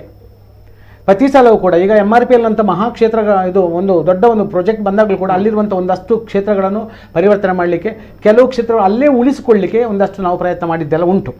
ಇಷ್ಟೆಲ್ಲ ತ್ಯಾಗಗಳನ್ನು ಮಾಡುವಂಥ ಸಹಿಷ್ಣುಗಳಾದಂಥ ಹಿಂದೂಗಳ ಮೇಲೆ ಈ ರೀತಿಯ ಶೋಷಣೆ ಇಲ್ಲವೇ ದಬ್ಬಾಳಿಕೆ, ಇದು ಕ್ರೌರ್ಯ ಅಂತ ನಾನು ಹೇಳೋದು. ಆದ್ರಿಂದ ಇದಕ್ಕೆ ಒಂದು ಸಂಹಿತೆಗಳು ಬೇಕು. ಆ ಸಂಹಿತೆಗಳು ಧಾರ್ಮಿಕ ಒಂದು ಸ್ಥಿತಿಯ ಜೊತೆಗಿದ್ದರೇನೆ ಒಂದು ಅರ್ಥಪೂರ್ಣ ಆಗುತ್ತೆ. ಇಲ್ಲದಿದ್ರೆ ಸರ್ಕಾರಗಳು ಬರ್ತದೆ, ಹೋಗ್ತದೆ, ಉರುಳ್ತದೆ, ಬದುಕ್ತದೆ. ಒಂದು ದೇವಸ್ಥಾನ ಪ್ರತಿಷ್ಠೆ ಮಾಡುವಂಥ ಕಾಲಘಟ್ಟದಲ್ಲಿ ದೇವಸ್ಥಾನ ಪ್ರತಿಷ್ಠೆ ಮಾಡೋ ತಂತ್ರಿ ಕಲ್ಪಾಂತ್ಯದವರೆಗೆ ಈ ದೇವರ ಸಾನ್ನಿಧ್ಯ ಇಲ್ಲಿದ್ದು ಜನರ ಬದುಕನ್ನು ಕಾಪಾಡಬೇಕು ಅನ್ನುವಂಥ ಮೂಲ ಕಲ್ಪನೆಯೊಂದಿಗೆ ಪ್ರತಿಷ್ಠೆ ಮಾಡುದು. ಆ ಸಾನ್ನಿಧ್ಯವನ್ನು ನಷ್ಟ ಮಾಡಲಿಕ್ಕೆ ಆಗುವುದಿಲ್ಲ. ಮತ್ತು ನಾವುಗಳು ಕಲಿತಿರುವಂಥ ಒಂದಷ್ಟು ಟೆಕ್ನಿಕ್ಗಳು, ತಂತ್ರದ ಒಂದಷ್ಟು ಗುಣಗಳಿಂದ ನಾವು ಅದನ್ನು ಬದಲಾಯಿಸಲಿಕ್ಕೆ ನೋಡ್ತೇವೆ. ಅದೇ ಪ್ರಾಯಶ್ಚಿತ್ತಗಳನ್ನು ಕೂಡ ನಾವು ಮಾಡ್ತೇವೆ. ಆದರೆ ಪದೇ ಪದೇ ಇಂಥ ದೌರ್ಜನ್ಯವನ್ನು ನಾವು ಪ್ರತಿಭಟಿಸುವುದರ ಜೊತೆಗೆ ಸರ್ಕಾರ ಸರಿಯಾದ ಕಾಲಘಟ್ಟಕ್ಕೆ ಎಚ್ಚೆತ್ತಿದೆ ಎಂದಾದರೆ ಅದನ್ನು ಕೂಡ ಸ್ವಾಗತಿಸುವ. ಆಗಿರುವಂಥ ಅಚಾತುರ್ಯಕ್ಕೆ ಅವರಲ್ಲಿ ಪ್ರಾಯಶ್ಚಿತ್ತದ ಮನೋಧರ್ಮ ಇದ್ದರೆ ಮತ್ತೆ ಇದು ಘಟಿಸದಾಗಿ ನೋಡ್ಕೊಳ್ಬೇಕು.